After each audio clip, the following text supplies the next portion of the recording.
ਵਾਹਿਗੁਰੂ ਜੀ ਕਾ ਖਾਲਸਾ ਵਾਹਿਗੁਰੂ ਜੀ ਕੀ ਫਤਿਹ। ਦੁਨੀਆ ਭਰ ਦੇ ਵਿੱਚ ਟੀਵੀ 84 ਦੇਖ ਰਹੇ ਸਮੂਹ ਦਰਸ਼ਕਾਂ ਨੂੰ ਮੈਂ ਅੱਜ ਦੇ ਇਸ ਦਾ ਫੋਲਟ ਲਾਈਨਸ ਪ੍ਰੋਗਰਾਮ ਵਿੱਚ ਜੀ ਆਇਆਂ ਨੂੰ ਕਹਿੰਦਾ। ਜਿਵੇਂ ਕਿ ਤੁਸੀਂ ਜਾਣਦੇ ਹੋ ਕਿ ਪਿਛਲੇ ਦਿਨੀ ਕੈਨੇਡਾ ਤੋਂ ਵੱਡੀਆਂ ਖਬਰਾਂ ਸਾਹਮਣੇ ਆਈਆਂ। RCMP ਕੈਨੇਡਾ ਦੀ ਜਿਹੜੀ ਰਾਇਲ ਕੈਨੇਡੀਅਨ ਮਾਊਂਟਡ ਪੁਲਿਸ ਆ, ਉਹਨਾਂ ਦੇ ਵੱਲੋਂ ਪ੍ਰੈਸ ਕਾਨਫਰੰਸ ਕਰਕੇ ਖੁਲਾਸੇ ਕੀਤੇ ਗਏ ਕਿ ਕਿਵੇਂ ਭਾਰਤ ਜਿਹੜਾ ਆ ਕੈਨੇਡਾ ਦੇ ਵਿੱਚ ਸਿੱਖਾਂ ਦੇ ਖਿਲਾਫ ਵਾਇਲੈਂਟ ਐਕਟੀਵਿਟੀਜ਼ ਕਰ ਰਿਹਾ ਆ। ਅਤੇ ਸਿੱਖ ਭਾਵੇਂ ਉਹ ਖਾਲਿਸਤਾਨ ਦੀ ਮੂਵਮੈਂਟ ਨਾਲ ਜੁੜੇ ਹੋਣ, ਭਾਵੇਂ ਆਮ ਸਿੱਖ ਹੋਣ, ਕਿਵੇਂ ਉਹ ਭਾਰਤ ਦੇ ਹਮਲਿਆਂ ਦਾ ਸ਼ਿਕਾਰ ਹੋ ਰਹੇ ਨੇ। ਅਤੇ ਕੈਨੇਡੀਅਨ ਨਾਗਰਿਕਾਂ ਦੇ ਲਈ ਜਿਹੜਾ ਭਾਰਤ ਨੂੰ ਇੱਕ ਵੱਡੀ ਸੇਫਟੀ ਥ੍ਰੈਟ ਮੰਨਿਆ ਜਾ ਰਿਹਾ ਆ। ਅਤੇ ਉਸ ਤੋਂ ਬਾਅਦ ਕੈਨੇਡਾ ਦੇ prime minister Justin Trudeau media ਦੇ ਸਾਹਮਣੇ ਆਏ ਅਤੇ ਉਹਨਾਂ ਨੇ ਭਾਰਤ ਨੂੰ ਬੜੇ ਸਖਤ ਸ਼ਬਦਾਂ ਦੇ ਵਿੱਚ ਜਿਹੜਾ ਆ ਜਵਾਬ ਦਿੱਤਾ ਇਹਨਾਂ ਕਾਰਵਾਈਆਂ ਦੇ ਲਈ। ਅਤੇ ਉਹਨਾਂ ਦੇ ਜਿਹੜੇ ਸ਼ਬਦ ਨੇ ਉਹ ਕਾਫੀ ਸਖਤ ਨਜ਼ਰ ਆਏ ਕਿ ਭਾਰਤ ਜਿਹੜਾ ਆ ਉਹਨੇ ਲਾਈਨ ਜਿਹੜੀ ਆ ਉਹ ਕਰੋਸ ਕੀਤੀ ਆ, ਕੈਨੇਡਾ ਦੀ ਸੋਵਰੈਨਿਟੀ 'ਤੇ ਅਟੈਕ ਕੀਤਾ ਆ। ਅਤੇ ਸਾਰੀ ਗੱਲਬਾਤ ਦੇ ਵਿੱਚ ਜਿਹੜਾ ਕੇਂਦਰ ਦੇ ਵਿੱਚ ਆ ਉਹ ਭਾਈ ਹਰਦੀਪ ਸਿੰਘ ਨਿੱਜਰ ਦੀ ਸ਼ਹਾਦਤ ਜਾਂ ਉਹਨਾਂ ਦਾ ਕਤਲ ਜਿਵੇਂ ਕੈਨੇਡਾ ਦੇ ਵਿੱਚ ਕੀਤਾ ਗਿਆ। ਅਤੇ ਇਸ ਤੋਂ ਇਲਾਵਾ ਅਮਰੀਕਾ ਦੇ ਵਿੱਚ ਵੀ ਗੁਰਪਤਵੰਤ ਸਿੰਘ ਪੰਨੂ ਦੇ ਉੱਤੇ ਹਮਲੇ ਦੀ ਜਿਹੜੀ ਸਾਜ਼ਿਸ਼ ਆ ਉਹਦਾ ਭਾਂਡਾ ਭੰਨਿਆ ਸੀ ਅਮਰੀਕਨ ਇਨਵੈਸਟੀਗੇਸ਼ਨ ਏਜੰਸੀਜ਼ ਨੇ। ਅਤੇ ਇਹ ਸਾਰਾ ਕੁਛ ਚੱਲ ਰਿਹਾ ਪਿਛਲੇ ਕੁਛ ਮਹੀਨਿਆਂ ਦਾ। ਅਤੇ ਉਸ ਦੇ ਨਾਲ ਕੈਨੇਡਾ ਦੇ ਵਿੱਚ ਜਿਹੜੀ ਫੋਰਨ ਇੰਟਰਫੇਰੈਂਸ ਦੇ ਉੱਤੇ ਇੱਕ ਇਨਕੁਆਇਰੀ ਚੱਲ ਰਹੀ ਆ, ਪਬਲਿਕ ਇਨਕੁਆਇਰੀ, ਜਿਹਦੇ ਵਿੱਚ ਵੱਖ-ਵੱਖ ਕੈਨੇਡੀਅਨ ਇੰਸਟੀਚਿਊਟਸ ਦੇ ਜਿਹੜੇ ਅਫੀਸ਼ੀਅਲਸ ਨੇ ਉਹ ਪੇਸ਼ ਹੋਏ ਆ।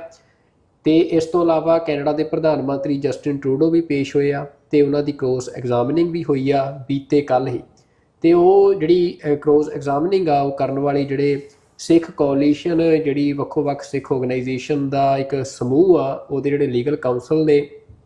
ਪ੍ਰਭਜੋਤ ਸਿੰਘ ਜਿਨ੍ਹਾਂ ਵੱਲੋਂ ਕੀਤੀ ਗਈ ਅਤੇ ਅਸੀਂ ਉਹ TV 84 'ਤੇ ਸਾਂਝੀ ਵੀ ਕੀਤੀ ਸੀ। ਅਤੇ ਅੱਜ ਪ੍ਰਭਜੋਤ ਸਿੰਘ ਸਾਡੇ ਨਾਲ ਇਸ ਪ੍ਰੋਗਰਾਮ ਦੇ ਵਿੱਚ ਮੌਜੂਦ ਨੇ ਅਤੇ ਅਸੀਂ ਉਹਨਾਂ ਤੋਂ ਜਾਣਨ ਦੀ ਕੋਸ਼ਿਸ਼ ਕਰਾਂਗੇ ਕਿ ਕੈਨੇਡੀਅਨ ਰਾਜਧਾਨੀ ਓਟਵਾ ਦੇ ਵਿੱਚ ਇਹ ਇੰਡੀਆ ਦੀ ਜਿਹੜੀ ਇਹ ਫੋਰਨ ਇੰਟਰਫੇਰੈਂਸ ਆ ਜਾਂ ਸਿੱਖਾਂ ਦੇ ਉੱਤੇ ਅਟੈਕ ਆ ਉਸ ਨੂੰ ਲੈ ਕੇ ਕੀ ਚੱਲ ਰਿਹਾ ਆ। ਜਿਹੜੀ ਇਹ ਫੋਰਨ ਇੰਟਰਫੇਰੈਂਸ ਦੀ ਇਨਕੁਆਇਰੀ ਆ ਉਹਦੀਆਂ ਡਿਟੇਲਸ ਜਾਣਾਂਗੇ ਅਤੇ ਸਾਰੀ ਇਹ ਗੱਲਬਾਤ ਕਰਾਂਗੇ। ਅਤੇ ਮੈਂ ਪ੍ਰਭਜੋਤ ਸਿੰਘ ਜੀ ਤੁਹਾਨੂੰ ਅੱਜ ਦੇ ਇਸ ਪ੍ਰੋਗਰਾਮ ਵਿੱਚ ਜੀ ਆਇਆਂ ਨੂੰ ਕਹਿੰਦਾ ਜੀ। ਵਾਹਿਗੁਰੂ ਜੀ ਕਾ ਖਾਲਸਾ ਵਾਹਿਗੁਰੂ ਜੀ ਕੀ ਫਤਿਹ ਜੀ। ਅਤੇ ਪ੍ਰਭਜੋਤ ਸਿੰਘ ਜੀ, ਜਿਵੇਂ ਮੈਂ ਦੱਸਿਆ ਅਸੀਂ ਲਗਭਗ ਸਾਰੀਆਂ ਡਿਟੇਲਸ ਹਰ ਵੀਡੀਓ RCMP ਦੀ ਪ੍ਰੈਸ ਕਾਨਫਰੰਸ ਤੋਂ ਲੈ ਕੇ ਕੱਲ੍ਹ ਤੁਹਾਡੇ ਜਿਹੜੇ ਸਵਾਲ ਸੀ ਜਸਟਿਨ ਟਰੂਡੋ ਨੂੰ ਉਹ ਸਾਰੇ TV 84 ਦੇ ਦਰਸ਼ਕਾਂ ਤੱਕ ਪਹੁੰਚਾ ਚੁੱਕੇ ਹਾਂ। ਤਾਂ ਮੈਂ ਉਹਦੀਆਂ ਬਹੁਤੀਆਂ ਡਿਟੇਲਸ 'ਚ ਨਹੀਂ ਜਾਂਦਾ, ਪਰ ਜਿਹੜੀ ਹੁਣ ਤੱਕ ਦੀ ਸਿਚੁਏਸ਼ਨ ਬਣੀ ਹੋਈ ਆ, ਇੱਕ ਤਰ੍ਹਾਂ ਦੇ ਨਾਲ ਕੈਨੇਡਾ ਨੇ ਇੰਡੀਅਨ ਓਫੀਸ਼ੀਅਲਸ ਨੂੰ ਐਕਸਪੈਲ ਕੀਤਾ ਆ, ਇੰਡੀਆ ਨੇ ਵਾਪਸ ਜਵਾਬੀ ਕਾਰਵਾਈ ਕਰਦਿਆਂ ਕੈਨੇਡੀਅਨ ਓਫੀਸ਼ੀਅਲਸ ਨੂੰ ਐਕਸਪੈਲ ਕੀਤਾ ਆ। ਤਾਂ ਇੱਕ ਡਿਪਲੋਮੈਟਿਕ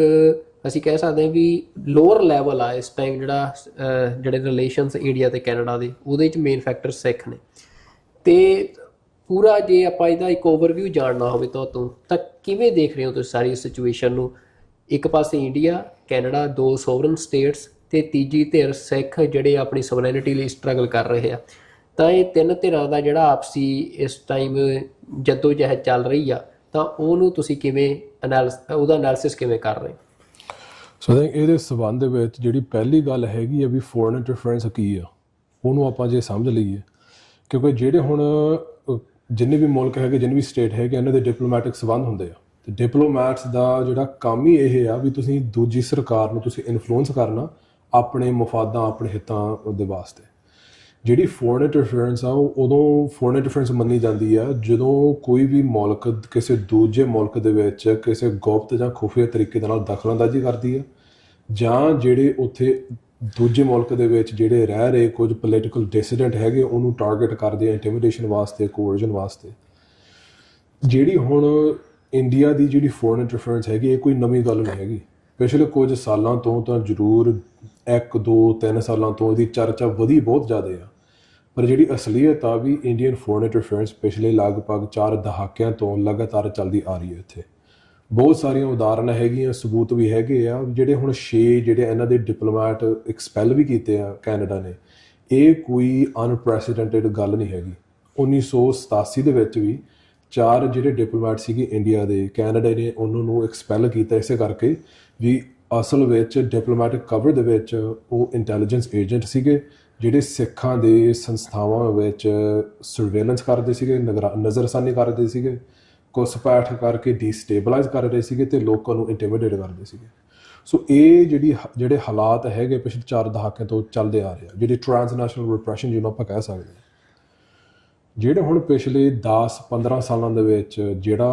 ਜਿਹੜੀ ਸਿਫਤੀ ਤਬਦੀਲੀ ਆਈ ਹੈਗੀ ਆ, ਉਹ ਬੜੀ ਮੱਚ ਜਿਹੜੇ ਹੁਣ ਦੁਨੀਆ ਦੀ ਜਿਹੜੀ ਜੀਓਪੋਲੀਟੀਕਲ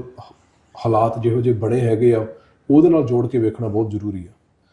ਸੋ ਜਦੋਂ ਕੱਲ੍ਹ ਜਸਟਿਨ ਟਰੂਡੋ ਨੇ ਜਦੋਂ ਆਪਣੀ ਐਗਜ਼ਾਮੀਨੇਸ਼ਨ ਵੀ ਕੀਤੀ ਸੀਗੀ, ਜਦੋਂ ਪਹਿਲਾਂ ਹੁਣ ਜਿਹੜੀ ਆਪਾਂ ਕ੍ਰਾਸ ਐਗਜ਼ਾਮੀਨੇਸ਼ਨ ਕੀਤੀ ਸੀ ਇੱਕ ਧਿਰ ਵਜੋਂ, ਜਿਹੜੀ ਕਮਿਸ਼ਨ ਕਾਊਂਸਲ ਸੀਗੀ, ਉਹਨਾਂ ਨੇ ਪਹਿਲਾਂ ਜਿਹੜੀ ਗੱਲਬਾਤ ਦੇ ਵਿੱਚ ਫੋਰਨ ਇੰਟਰਫੇਰੈਂਸ ਬਾਰੇ ਸਰਕਾਰ ਦੀ ਰਾਏ ਜਾਂ ਉਹਨਾਂ ਦਾ ਨਜ਼ਰੀਏ ਬਾਰੇ ਜਿਹੜੀ ਗੱਲ ਕੀਤੀ ਆ,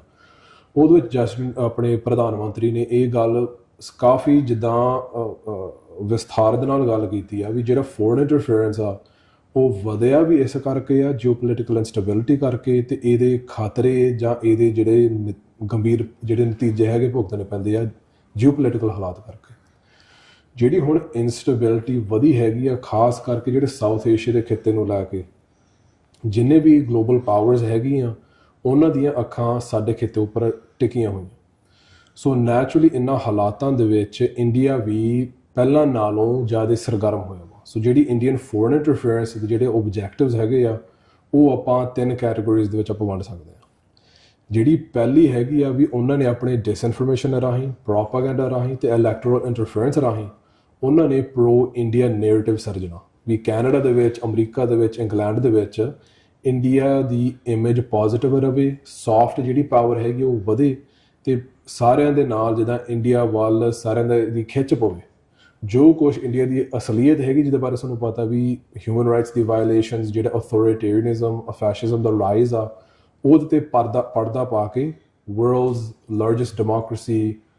ਓਲਡੈਸਟ ਡੈਮੋਕ੍ਰੇਸੀ ਜਿਹੜੀ ਆਹ ਸਾਰਾ ਕੁਛ, ਇਹ ਇੱਕ ਹਿੱਸਾ ਜਿਹੜਾ ਫੋਰਨ ਇੰਟਰਫੇਰੈਂਸ ਦਾ ਜਿਹੜਾ ਡਾਕੂਮੈਂਟਡ ਆ, ਜਿਹੜਾ ਕੈਨੇਡੀਅਨ ਏਜੰਸੀਆਂ ਵੱਲੋਂ ਜਿਹੜੇ ਖੁਲਾਸੇ ਹੋਏ ਆ, ਇੱਕ ਹਿੱਸਾ, ਇੱਕ ਜਿਹੜੀ ਪਰਤ ਹੈਗੀ ਇਹ ਆ। ਜਿਹੜੀ ਦੂਜੀ ਇਹਨਾਂ ਦੀ ਆਬਜੈਕਟਿਵ ਹੈਗੀ ਆ ਵੀ ਜੋ ਪੋਲੀਟੀਸ਼ੀਅਨ, ਭਾਵੇਂ ਇੰਡੀਵਿਜੂਅਲ ਹੋਣ, ਭਾਵੇਂ ਪਾਰਟੀ ਹੋਵੇ, ਭਾਵੇਂ ਪਾਰਟੀ ਲੀਡਰ ਹੋਵੇ, ਸਾਰੇ ਪਾਰਟੀਆਂ ਦੇ ਵਿੱਚ, ਸਾਰੇ ਗਵਰਨਮੈਂਟ ਲੈਵਲ ਦੇ ਵਿੱਚ ਜਿਹੜੇ ਬੰਦੇ ਇੰਡੀਆ ਨੂੰ ਲੱਗਦੇ ਆ ਵੀ ਸਾਡੇ ਵਿਰੁੱਧ ਭੁਗਤ ਰਹੇ ਆ ਜਾਂ ਭੁਗਤ ਸਕਦੇ ਆ, ਉਹਨਾਂ ਨੂੰ ਟਾਰਗੇਟ ਕਰਨਾ,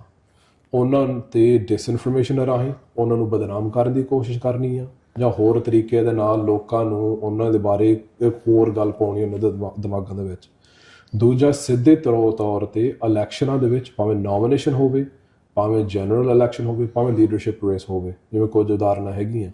ਵੀ ਉਹਨਾਂ ਨੇ ਉਹਨਾਂ ਬੰਦਿਆਂ ਨੂੰ ਟਾਰਗੇਟ ਕਰਨਾ, ਹਰਾਉਣ ਦੀ ਕੋਸ਼ਿਸ਼ ਕਰਨੀ ਜਿਹੜੇ ਉਹਨਾਂ ਦੇ ਵਿਰੁੱਧ ਜਾਣਗੇ, ਅਤੇ ਇਹੋ ਜਿਹੇ ਬੰਦੇ ਨੂੰ ਆਪਣੇ ਵਿੱਚ ਲਿਆਉਣ ਦੀ ਕੋਸ਼ਿਸ਼ ਕਰਨੀ ਜਿਹੜੇ ਇੰਡੀਆ ਦੇ ਹੱਕ ਦੇ ਵਿੱਚ ਭੁਗਤਣਗੇ। ਅਤੇ ਜਿਹੜੀ ਤੀਜੀ ਗੱਲ ਹੈਗੀ ਹੈ ਸਿੱਖਾਂ ਨੂੰ ਲੈ ਕੇ, ਜਿਹੜਾ ਹੁਣ ਟਰਾਂਸਨੈਸ਼ਨਲ ਰਿਪਰੈਸ਼ਨ ਜਿਹੜਾ ਉਹਨਾਂ ਨੇ ਹੁਣ ਇੱਕ ਸਪਸ਼ਟ ਅਤੇ ਬਹੁਤ ਹੀ ਅਲਾਰਮਿੰਗ ਜਾਂ ਡਿਸਟਰਬਿੰਗ ਜਾਂ ਵਾਇਲੈਂਟ ਉਹਨਾਂ ਨੇ ਰੁਖ ਅਪਣਾ ਲਿਆ, ਇਹ ਬਹੁਤ ਚਿਰਾਂ ਤੋਂ ਚੱਲ ਰਿਹਾ ਵੀ ਸਿੱਖਾਂ ਨੂੰ ਡਾਇਰੈਕਟਲੀ ਕਮਿਊਨਿਟੀ ਦੇ ਵਿੱਚ ਮੋਨੀਟਰ ਕਿਵੇਂ ਕਰਨਾ, ਇਹਨਾਂ ਨੂੰ ਇੰਟੀਮੀਡੇਟ ਕਿਵੇਂ ਕਰਨਾ ਅਤੇ ਖ਼ਤਮ ਵੀ ਕਰਨਾ। ਨਾਲ ਹੀ ਆਪਣੇ ਡਿਸਇਨਫੋਰਮੇਸ਼ਨ ਅਤੇ ਇਨਫਲੂਐਂਸ ਰਾਹੀਂ ਉਹਨਾਂ ਨੇ ਬਾਹਰਲੇ ਤਾਕਤਾਂ 'ਤੇ ਦਬਾਅ ਇਹੋ ਜਿਹਾ ਪਾਇਆ, ਐਕਸਟ੍ਰੀਮਿਜ਼ਮ ਦਾ ਨੈਰੇਟਿਵ ਘੜ ਕੇ, ਇਹੋ ਜਿਹਾ ਦੋਸ਼ ਸਿੱਖਾਂ ਦੇ ਸਿਰ ਮੜ ਕੇ ਇਹਨਾਂ ਸਰਕਾਰਾਂ 'ਤੇ ਲਗਾਤਾਰ ਦਬਾਅ ਪਾਇਆ ਜਾ ਰਿਹਾ ਵੀ ਤੁਸੀਂ ਸਿੱਖਾਂ ਨੂੰ, ਸਿੱਖ ਐਕਟਿਵਿਸਟ ਨੂੰ, ਖਾਲਿਸਤਾਨ ਦੀ ਗੱਲਬਾਤ ਨੂੰ ਤੁਸੀਂ ਇੱਕ ਕ੍ਰਿਮੀਨਲਾਈਜ਼ਡ ਲੈਂਸ ਰਾਹੀਂ ਉਹਨੂੰ ਵੇਖ ਕੇ ਤੁਸੀਂ ਇਹਨਾਂ 'ਤੇ ਕਾਨੂੰਨੀ ਕਾਰਵਾਈ ਕਰੋ। ਇਹਦੀਆਂ ਉਦਾਹਰਨਾਂ ਕੈਨੇਡਾ ਦੇ ਵਿੱਚ, ਜਰਮਨ ਦੇ ਵਿੱਚ, ਇੰਗਲੈਂਡ ਦੇ ਵਿੱਚ, US ਦੇ ਵਿੱਚ, ਆਸਟ੍ਰੇਲੀਆ ਦੇ ਵਿੱਚ ਲਗਾਤਾਰ ਪਿਛਲੇ 5-7-10 ਸਾਲਾਂ ਤੋਂ ਲਗਾਤਾਰ ਮਿਲਦੀਆਂ। ਜੇ ਆਸਟ੍ਰੇਲੀਆ ਦੀ ਆਪਾਂ ਐਗਜ਼ਾਮਪਲ ਲੈ ਲਈਏ, ਕਿ ਉਹ ਜਿਹੜੀ ਇੰਡੀਆ ਦੀ ਜਿਹੜੀ ਸਰਗਰਮੀ ਹੈਗੀ ਆਸਟ੍ਰੇਲੀਆ ਨੂੰ ਲੈ ਕੇ ਪਿਛਲੇ ਕੁਝ ਸਾਲਾਂ ਤੋਂ ਵਧੀ ਆ। ਇੱਕ ਤਾਂ ਸਿੱਖਾਂ ਦੀ ਜਿਹੜੀ ਆਬਾਦੀ ਹੈਗੀ ਆ ਉਹ ਵਧਣੀ ਸ਼ੁਰੂ ਹੋਈ ਆ। ਸੋ ਹੁਣ ਜਦੋਂ ਵੀ ਮੋਦੀ ਅਤੇ ਜਿਹੜਾ ਆਸਟ੍ਰੇਲੀਆ ਦਾ ਪ੍ਰਾਈਮ ਮਿਨਿਸਟਰ ਹੈਗਾ ਜਦੋਂ ਵੀ ਮਿਲਦੇ ਆ, ਹੁਣ ਤੁਸੀਂ ਅੰਦਾਜ਼ਾ ਲਾ ਲਓ ਵੀ ਕਿੰਨੇ ਕਰੋੜਾਂ ਦੇ ਵਿੱਚ ਇਹਨਾਂ ਦੋਵਾਂ ਮੁਲਕਾਂ ਦਾ ਵਪਾਰ ਹੁੰਦਾ, ਕਿੰਨੇ ਲੱਖਾਂ ਦੇ ਹਿਸਾਬ ਦੇ ਨਾਲ ਲੋਕਾਂ ਦੀ ਆਵਾਜਾਈ ਹੈਗੀ ਆ, ਮਾਈਗ੍ਰੇਸ਼ਨ ਹੋਵੇ ਜਾਂ ਟੂਰਿਜ਼ਮ ਹੋਵੇ ਜਾਂ ਬੈਕ ਐਂਡ ਫੋਰਥ ਜਾਣਾ, ਸਾਰਾ ਕੁਛ ਆ। ਪਰ ਜਦੋਂ ਵੀ ਮਿਲਦੇ ਆ, ਜਿਹੜੀ ਹੈਡਲਾਈਨਸ ਤੁਸੀਂ ਕੱਢ ਕੇ ਵੇਖ ਲਓ, ਹਰ ਵਾਰੀ ਸਿੱਖਾਂ ਦੀ ਗੱਲ ਹੋ ਰਹੀ ਹੈ ਵੀ ਸਿੱਖ ਐਕਸਟ੍ਰੀਮਿਜ਼ਮ ਦਾ ਜਿਹੜਾ ਥ੍ਰੈਟ ਹੈਗਾ, ਤੁਸੀਂ ਇਹਨਾਂ 'ਤੇ ਦਬਾਅ ਪਾਓ ਤਾਂ ਹੀ ਆਪਣੇ ਨਾਲ ਜਿਹੜੇ ਸੰਬੰਧ ਤੁਹਾਡੇ ਚੰਗੇ ਬਣ ਸਕਦੇ ਆ। ਸੋ ਇਹਦੇ ਚੋਂ ਆਈ ਥਿੰਕ ਕਾਫੀ ਲੰਮੀ ਆਪਣੀ ਭੂਮਿਕਾ ਆਪਣੀ ਹੋ ਗਈ ਆ। ਪਰ ਜਿਹੜੀ ਮੇਨ ਜਿਹੜੀ ਗੱਲ ਹੈਗੀ, ਜਿਹੜਾ ਨੁਕਤਾ ਹੈ ਕਿ ਸਿੱਖਾਂ ਵਾਸਤੇ ਜਿਹੜਾ ਸਾਨੂੰ ਸਮਝਣ ਦੀ ਲੋੜ ਹੈਗੀ ਆ, ਇੰਡੀਅਨ ਸਟੇਟ ਇਸ ਵੇਲੇ ਸਿੱਖਾਂ ਨੂੰ ਇੱਕ ਗਲੋਬਲ ਯੂਨਿਟ ਵਜੋਂ ਲੈ ਰਹੇ ਆ। ਕਈ ਵਾਰੀ ਆਪਾਂ ਸੋਚ ਲੈਣ ਵੀ ਆਪਾਂ ਕੈਨੇਡਾ ਦੇ ਵਿੱਚ ਆਪਾਂ ਇੱਕ ਮਾਈਨੋਰਿਟੀ ਆ, ਇੰਗਲੈਂਡ ਵਾਲੇ ਸਿੱਖ ਵੱਖਰੇ ਆ, ਪੰਜਾਬ ਵਾਲੇ ਸਿੱਖ ਵੱਖਰੇ ਆ, ਆਸਟ੍ਰੇਲੀਆ ਵਾਲੇ, ਅਮਰੀਕਾ ਵਾਲੇ ਵੱਖਰੇ ਆ। ਇੰਡੀਅਨ ਸਟੇਟ ਸਾਨੂੰ ਸਮੁੱਚੇ ਰੂਪ ਦੇ ਵਿੱਚ ਸਿੱਖਾਂ ਨੂੰ ਇੱਕ ਗਲੋਬਲ ਐਂਟੀਟੀ ਵਜੋਂ ਲੈ ਰਹੀ ਆ, ਤੇ ਇੱਕ ਇਹਨਾਂ ਜੀਓਪੋਲੀਟੀਕਲ ਇਨਸਟੇਬਿਲਿਟੀ ਦੇ ਹਾਲਾਤਾਂ ਦੇ ਵਿੱਚ ਇੱਕ ਬਹੁਤ ਸੀਰੀਅਸ ਤੇ ਗੰਭੀਰ ਥ੍ਰੈਟ ਵਜੋਂ ਲੈ ਰਹੀ ਹੈ, ਜਿਹਦੇ ਕਰਕੇ ਉਹਨੂੰ ਹੱਥਾਂ ਪੈਰਾਂ ਦੀ ਪਈ ਹੋਈ ਆ ਵੀ ਹਰ ਤਰੀਕਾ, ਹਰ ਕੰਡਾ ਅਪਣਾ ਕੇ ਸਿੱਖਾਂ ਨੂੰ ਜਿਹੜੀ ਆਪਣੀ ਸਮਰੱਥਾ ਹੈਗੀ ਆ ਦਿੱਲੀ ਤਾਕਤ ਨੂੰ ਟੱਕਰ ਦੇਣ ਵਾਸਤੇ, ਉਹ ਕਿਸੇ ਨਾ ਕਿਸੇ ਤਰੀਕੇ ਦੇ ਨਾਲ ਉਹ ਅੰਡਰਮਾਈਨ ਤੇ ਨਿਊਟਰਲਾਈਜ਼ ਹੋ ਜਾਵੇ। ਪ੍ਰਭਜੋਤ ਸਿੰਘ ਜੀ, ਜਿਵੇਂ ਤੁਸੀਂ ਜਿਹੜੀ ਗੱਲ ਕੀਤੀ ਆ ਕਿ ਉਹ ਡਿਸਇਨਫੋਰਮੇਸ਼ਨ ਦੇ ਰਾਹੀਂ ਇੱਕ ਕੈਂਪੇਨ ਚਲਾ ਰਹੇ ਆ ਕਿ ਸਿੱਖਾਂ ਦੀ ਜਿਹੜੀ ਪੋਲੀਟੀਕਲ ਐਕਟੀਵਿਟੀ ਆ ਉਹਨੂੰ ਐਕਸਟ੍ਰੀਮਿਜ਼ਮ ਦੇ ਨਾਲ ਜੋੜਨਾ, ਜਾਂ ਉਹਨੂੰ ਐਕਸਟ੍ਰੀਮਿਜ਼ਮ ਦੀ ਜਿਹੜੀ ਡੈਫੀਨੇਸ਼ਨ ਆ ਉਹਦੇ ਵਿੱਚ ਲੈ ਕੇ ਆਉਣਾ। ਅਸੀਂ RCMP ਦੀ ਪ੍ਰੈਸ ਕਾਨਫਰੰਸ ਦੀ ਗੱਲ ਕਰੀਏ, ਉਹਦੇ 'ਚ ਉਹਨਾਂ ਨੇ 4 ਫੈਕਟਰਸ ਉਭਾਰੇ ਆ। ਉਹਨਾਂ ਦੇ ਵਿੱਚੋਂ ਵੀ ਜਿਹੜਾ ਪਹਿਲਾ ਫੈਕਟਰ ਸੀ ਉਹ ਇਹੀ ਸੀ ਕਿ ਉਹ ਇੰਡੀਆ ਦੇ ਨਾਲ ਜਿਹੜਾ ਕੋਆਪਰੇਸ਼ਨ ਆ ਉਹ ਚਾਹੁੰਦੇ ਆ ਐਕਸਟ੍ਰੀਮਿਜ਼ਮ ਨੂੰ ਲੈ ਕੇ। ਤਾਂ ਮਤਲਬ ਜਿਹੜੀ ਹੁਣ ਤੁਸੀਂ ਇੱਥੇ ਐਜ਼ ਅ ਖਾਲਿਸਤਾਨ ਦੇ ਐਕਟਿਵਿਸਟ ਵਜੋਂ ਕੰਮ ਕਰ ਰਹੇ ਹੋ, ਹੁਣ ਕੈਨੇਡਾ ਦਾ ਜਿਹੜਾ ਐਟੀਟਿਊਡ ਆ ਇੰਡੀਆ ਦੇ ਖਿਲਾਫ ਭਾਈ ਨਿੱਜਰ ਦੀ ਸ਼ਹਾਦਤ ਤੋਂ ਬਾਅਦ, ਉਹ ਦੁਨੀਆ ਨੇ ਦੇਖਿਆ, US ਨੇ ਦੇਖਿਆ, ਪਰ ਕਿਤੇ ਨਾ ਕਿਤੇ ਹਜੇ ਵੀ ਜਿਹੜੀ ਸਿੱਖ ਪੋਲੀਟੀਕਲ ਮੂਵਮੈਂਟ ਆ ਵੀ ਜਿਹੜੀ ਪੰਜਾਬ ਦੇ ਵਿੱਚ ਸਿੱਖ ਸੋਵਰੈਨਿਟੀ ਦੇ ਕੋਰਸ ਲਈ ਚੱਲੀ, ਉਹਦੇ ਨਾਲ ਭਾਵੇਂ ਮੀਡੀਆ ਹੋਵੇ, ਭਾਵੇਂ ਵੈਸਟਰਨ ਮੀਡੀਆ ਹੋਵੇ, ਵੀ ਜਿਹੜਾ ਐਕਸਟ੍ਰੀਮਿਜ਼ਮ ਵਰਡ ਆ ਵੀ ਉਹ ਨਾਲ ਦੀ ਨਾਲ ਚੱਲ ਰਿਹਾ ਹੈ। ਤਾਂ ਉਹ ਤੋਂ ਤੁਸੀਂ ਉਹਨੂੰ ਕਿਵੇਂ ਦੇਖ ਰਹੇ ਹੋ ਵੀ ਇਹ ਇੰਡੀਆ ਇਹਦੇ 'ਚ ਕਾਮਯਾਬ ਹੋ ਰਿਹਾ, ਜਾਂ ਵੈਸਟਰਨ ਕੰਟਰੀਜ਼ ਹਜੇ ਵੀ ਉਸ ਤਰੀਕੇ ਦੇ ਨਾਲ ਸਿੱਖ ਮੂਵਮੈਂਟ ਨੂੰ ਨਹੀਂ ਸਮਝ ਪਾ ਰਹੀਆਂ? ਆਈ ਥਿੰਕ ਇਹਦੇ 2 ਨੁਕਤੇ ਹੈਗੇ ਆ। ਇੱਕ ਤਾਂ ਨੈਚੁਰਲੀ ਜਿਹੜੀ ਪੱਛਮੀ ਮੁਲਕਾਂ ਦੇ ਵਿੱਚ ਜਿਹੜਾ ਨਜ਼ਰੀਆ ਹੈਗਾ, ਉਹ ਜਿਹੜੀ ਨਸਲ ਦਾ ਜਿਹੜਾ ਪ੍ਰਵਚਨ ਹੈਗਾ, ਜਿਹੜਾ ਰੇਸਿਜ਼ਮ ਆ, ਜਿਹੜਾ ਰੇਸ਼ੀਅਲ ਡਿਸਕੋਰਸ ਹੈਗੀ ਆ, ਉਹਦੇ ਵਿੱਚ ਜਿਹੜੇ ਵੀ ਭੂਰੇ ਰੰਗ ਵਾਲੇ ਲੋਕ ਹੈਗੇ ਆ, ਜਦੋਂ ਵੀ ਉਹ ਸਿਆਸਤ ਦੇ ਵਿੱਚ ਆਪਣੀ ਪਛਾਣ ਨੂੰ ਲੈ ਕੇ, ਆਪਣੇ ਕਦਰਾਂ ਕੀਮਤਾਂ ਨੂੰ ਲੈ ਕੇ ਆਪਣੀ ਗੱਲ ਰੱਖਣਗੇ ਪਬਲਿਕ ਸਫੀਅਰ ਦੇ ਵਿੱਚ, ਉਹ ਨੈਚੁਰਲੀ ਇਨਹੈਰੈਂਟਲੀ ਜਿਹੜਾ ਪੱਛਮੀ ਜਿਹੜਾ ਨਜ਼ਰੀਆ ਹੈਗਾ ਉਹਦੇ ਵਾਸਤੇ ਇੱਕ ਥ੍ਰੈਟਨਿੰਗ ਗੱਲਬਾਤ ਆ। ਸੋ ਇੱਕ ਉਹ ਆਪਾਂ ਕਹਿ ਸਕਦੇ ਹਾਂ ਵੀ ਜਿਹੜਾ ਵੈਸਟਰਨ ਜਿਹੜਾ ਕੌਨਸ਼ੀਅਸਨੈਸ ਆ, ਪਰਸਪੈਕਟਿਵ ਆ, ਇਹ ਐਕਸਟ੍ਰੀਮਿਜ਼ਮ ਵਾਲਾ ਜਿਹੜਾ ਪ੍ਰਵਚਨ ਹੈਗਾ ਉਹਨੂੰ ਬਹੁਤ ਛੇਤੀ ਕੀਤੇ ਆ ਐਕਸੈਪਟ ਕਰ ਲੈਂਦਾ। ਦੂਜੀ ਗੱਲ, ਬਿਲਕੁਲ ਜਿਵੇਂ ਤੁਸੀਂ ਕਿਹਾ ਵੀ ਇੰਡੀਅਨ ਜਿਹੜੀ ਡਿਸਇਨਫੋਰਮੇਸ਼ਨ ਹੈਗੀ ਆ, ਉਹ ਆਪਣੇ pretty much ਆਪਣੇ ਨੈਰੇਟਿਵ ਨੂੰ ਫੈਲਾਉਣ ਦੇ ਵਿੱਚ ਕਾਮਯਾਬ ਰਿਹਾ। ਇਹਦੇ ਕੋਈ ਆਪਾਂ 2 ਰਾਵਾਂ ਨਹੀਂ ਹੈਗੀਆਂ। ਇਹਦੇ ਵਿੱਚ ਜਿਹੜੀ ਇਮੀਡੀਏਟ ਗੱਲ ਹੈਗੀ ਆ, ਜਿਹੜੇ ਹੁਣ ਸੀਸਿਸ ਦੇ ਡਾਕੂਮੈਂਟ ਆਪਾਂ ਫੋਰਨ ਅਫੇਅਰਸ ਕਮਿਸ਼ਨ ਦੇ ਵਿੱਚ ਜਿਹੜਾ ਇਹਦਾ ਪ੍ਰੋਸੈਸ ਰਿਹਾ, ਵੀ ਕਿਉਂਕਿ ਆਪਾਂ ਸਿੱਖ ਜਥੇਬੰਦੀਆਂ ਵੱਲੋਂ ਆਪਣੀ ਉਹਦੇ ਵਿੱਚ ਸ਼ਮੂਲੀਅਤ ਸੀਗੇ ਇੱਕ ਧਿਰ ਵਜੋਂ, ਜਿਹੜੇ ਬਹੁਤ ਸਾਰੇ ਕਲਾਸੀਫਾਈਡ ਡਾਕੂਮੈਂਟ ਸੀਗੇ, ਜਿਹੜੇ ਖੁਫੀਆ ਪੱਤਰ ਸੀਗੇ ਆਪਣੇ ਸਰਕਾਰ ਦੇ ਤੇ ਏਜੰਸੀਆਂ ਦੇ, ਉਹ ਕੁਝ ਕਹਿ ਲਓ ਇੱਕ ਫਰੈਕਸ਼ਨ ਤੱਕ ਸਾਡੇ ਕੋਲ ਐਕਸੈਸ ਮਿਲ ਗਿਆ ਸੀਗਾ, ਤੇ ਉਹ ਆਪਾਂ ਪਬਲਿਕ ਰੈਕੋਰਡ ਦੇ ਵਿੱਚ ਲਿਆ ਸਕੇ। ਉਹਦੇ ਵਿੱਚ ਇਹ ਐਕਸਟ੍ਰੀਮਿਜ਼ਮ ਵਾਲੇ ਨੈਰੇਟਿਵ ਬਾਰੇ ਬਹੁਤ ਸਪਸ਼ਟ ਸ਼ਬਦਾਵਲੀ ਹੈਗੀ ਆ ਕੈਨੇਡਾ ਦੀ ਇੰਟੈਲੀਜੈਂਸ ਏਜੰਸੀ ਦੀ, ਸੀਸਸ ਦੀ, CSE ਦੀ, RCMP ਦੀ, ਗਲੋਬਲ ਅਫੇਅਰਸ ਦੀ। ਤੇ ਉਹ ਇਹੀ ਆ ਵੀ ਜਿਹੜਾ ਇੰਡੀਆ ਦਾ ਜਿਹੜਾ ਪਰਸਪੈਕਟਿਵ ਆ, ਉਹ ਜੋ ਵੀ ਖਾਲਿਸਤਾਨ ਦੀ ਗੱਲ ਕਰ ਰਹੇ ਆ, ਭਾਵੇਂ ਮੁਜ਼ਾਹਰਿਆਂ ਦੇ ਵਿੱਚ, ਭਾਵੇਂ ਲਾਫੁਲ ਐਡਵੋਕੇਸੀ ਦੇ ਵਿੱਚ, ਭਾਵੇਂ ਗੁਰੂ ਸਾਹਿਬ ਪੰਥ ਦੀ ਰਵਾਇਤ ਦੇ ਮੁਤਾਬਕ ਹਥਿਆਰਬੰਦ ਸੰਘਰਸ਼ ਰਾਹੀਂ ਕਰ ਰਹੇ ਆ, ਉਹਨਾਂ ਸਾਰਿਆਂ ਨੂੰ ਇੱਕੋ ਨਜ਼ਰ ਦੇ ਨਾਲ ਵੇਖਦਾ ਆ ਵੀ ਜੋ ਵੀ ਖਾਲਿਸਤਾਨ ਦੀ ਗੱਲ ਕਰੂਗਾ ਉਹ ਇੰਡੀਆ ਵਾਸਤੇ ਇੱਕ ਡੋਮੈਸਟਿਕ ਸਟੈਬਿਲਿਟੀ ਨੂੰ ਥ੍ਰੈਟ ਆ। ਵੀ ਜੋ ਕੁਛ ਆਪਾਂ ਇੱਥੇ ਕਰ ਰਹੇ ਹਾਂ, ਆਪਣੇ ਆਵਾਜ਼ ਉਠਾ ਰਹੇ ਹਾਂ, ਜੋ ਵੀ ਸਰਗਰਮੀ ਕਰ ਰਹੇ ਹਾਂ, ਉਹ ਇੱਕ ਡੋਮੈਸਟਿਕ ਥ੍ਰੈਟ ਵਜੋਂ ਵੇਖ ਰਿਹਾ। ਤੇ ਜਦੋਂ ਹੁਣ ਆਪਾਂ RCMP ਦੇ ਜਿਹੜੇ ਮੇਨ ਅਧਿਕਾਰੀ ਹੈਗੇ, commissioner, assistant commissioner, deputy commissioner, ਉਹਦੀ ਜਦੋਂ ਕ੍ਰਾਸ ਐਗਜ਼ਾਮੀਨੇਸ਼ਨ ਕੀਤੀ, ਇਹੀ ਪਰਤ ਨੂੰ ਫਰੋਲਣ ਦੀ ਕੋਸ਼ਿਸ਼ ਕੀਤੀ ਆ ਵੀ ਇੰਡੀਆ ਲਗਾਤਾਰ ਤੁਹਾਡੇ 'ਤੇ ਇਹ ਦਬਾਅ ਪਾਉਣ ਦੀ ਕੋਸ਼ਿਸ਼ ਕਰ ਰਿਹਾ ਵੀ ਤੁਸੀਂ ਸਿੱਖਾਂ ਦੀ ਐਕਟਿਵਿਜ਼ਮ ਨੂੰ ਕ੍ਰਿਮੀਨਲ ਲੈਂਸ ਰਾਹੀਂ ਵੇਖ ਕੇ ਤੁਸੀਂ ਇਹਨਾਂ 'ਤੇ ਪ੍ਰੋਸੀਕਿਊਸ਼ਨ ਕਰੋ। ਤੇ ਉਹਨਾਂ ਨੇ ਹਾਮੀ ਭਰੀ ਵੀ ਬਿਲਕੁਲ ਇੱਦਾਂ ਆ। ਬਹੁਤ ਚਿਰਾਂ ਤੋਂ ਇੰਡੀਆ ਸਾਨੂੰ ਇਹੋ ਜਿਹੀ ਸਮੱਗਰੀ ਭੇਜ ਰਿਹਾ ਸਿੱਖ ਐਕਟਿਵਿਸਟਸ ਬਾਰੇ ਵੀ ਤੁਸੀਂ ਇਹਨਾਂ 'ਤੇ ਕੋਈ ਕਾਨੂੰਨੀ ਕਾਰਵਾਈ ਕਰੋ, ਜਿਹੜੀ ਆਪਾਂ ਕਦੇ ਕਰ ਨਹੀਂ ਸਕਦੇ, ਕਿਉਂਕਿ ਇਹ ਖਾਲਿਸਤਾਨ ਦੀ ਗੱਲ ਕਰਕੇ ਕੋਈ ਜੁਰਮ ਨਹੀਂ ਕਰ ਰਹੇ ਸਾਡੇ ਆਪਣੇ ਕਾਨੂੰਨ, ਕੈਨੇਡਾ ਦੇ ਕਾਨੂੰਨ ਮੁਤਾਬਕ। ਉਹ ਹੋ ਗਈ ਡੋਮੈਸਟਿਕ ਪ੍ਰੋਸੀਕਿਊਸ਼ਨ ਦੀ। ਜਦੋਂ ਗਲੋਬਲ ਅਫੇਅਰਸ ਦੇ ਜਿਹੜੇ ਹੁਣ ਅਸਿਸਟੈਂਟ ਡੈਪੂਟੀ ਮਿਨਿਸਟਰ ਹੈਗੇ ਆ ਫੋਰਨ ਅਫੇਅਰਸ ਦੇ, ਜਿਹੜੇ ਇੰਡੋ ਪੈਸੀਫਿਕ ਖਿੱਤੇ ਦੇ ਜਿਹੜੇ ਨੁਮਾਇੰਦੇ ਹੈਗੇ ਆ ਜਾਂ ਜਿਹੜੇ ਜ਼ਿੰਮੇਵਾਰ ਹੈਗੇ ਆ,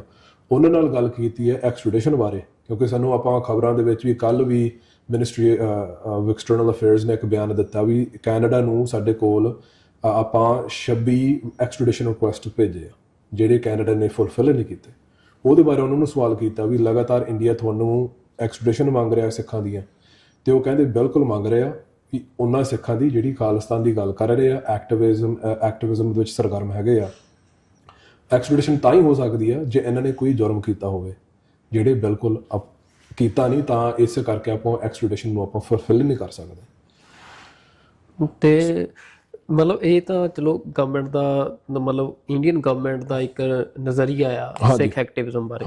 ਪਰ ਕੈਨੇਡੀਅਨ ਗਵਰਨਮੈਂਟ ਦਾ ਡਿਫਰੈਂਟ ਨਜ਼ਰੀਆ, ਜਿਹਦੇ ਕਰਕੇ ਇਹ ਕਲੈਸ਼ਸ ਦਾ ਇੱਕ ਰੂਟ ਵੀ ਬਣੀ ਹੋਈ ਹੈ। ਸੋ ਕੁਝ ਹੱਦ ਤੱਕ ਡਿਫਰੈਂਸ ਆ। ਸੋ ਡਿਫਰੈਂਸ ਇੰਨਾ ਕਾ ਵੀ ਉਹ ਪਛਾਣਦੇ ਆ ਵੀ ਇਹ ਹੁਣ ਇੰਡੀਆ ਦੀ ਸਟ੍ਰੈਟਜੀ ਆ ਤੇ ਸਾਨੂੰ ਇਸ ਤਰੀਕੇ ਨਾਲ ਉਲਝਾ ਕੇ ਸਾਡੇ ਤੇ ਦਬਾਅ ਪਾ ਕੇ ਇਹ ਕੰਮ ਸਾਥੋਂ ਕਰਾਉਣ ਦੀ ਕੋਸ਼ਿਸ਼ ਕਰ ਰਹੇ ਆ।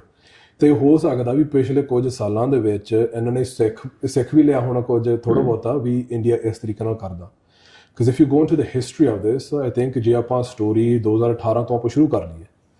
ਜਦੋਂ ਜਸਟਿਨ ਟਰੂਡੋ ਦੀ ਜਿਹੜੀ ਇੰਡੀਆ ਦੀ ਫੇਰੀ ਸੀਗੀ, ਉਹਨਾਂ ਦਿਨਾਂ ਦੇ ਵਿੱਚ ਸਾਨੂੰ ਪਤਾ ਵੀ ਇੰਡੀਅਨ ਮੀਡੀਆ ਇੱਕਦਮ ਹਰਕਤ ਵਿੱਚ ਆ ਕੇ ਬਹੁਤ ਤੇਜ਼ੀ ਦੇ ਨਾਲ, ਬਹੁਤ ਇੰਟੈਂਸਿਟੀ ਦੇ ਨਾਲ ਉਹਨਾਂ ਨੇ ਆਪਣੇ ਡਿਸਇਨਫੋਰਮੇਸ਼ਨ ਨੈਟਵਰਕ ਨੂੰ ਐਕਟੀਵੇਟ ਕਰਕੇ ਜਸਟਿਨ ਟਰੂਡੋ ਨੂੰ, ਪ੍ਰਧਾਨ ਮੰਤਰੀ ਨੂੰ, ਸਰਕਾਰ ਨੂੰ, ਏਜੰਸੀਆਂ ਤੇ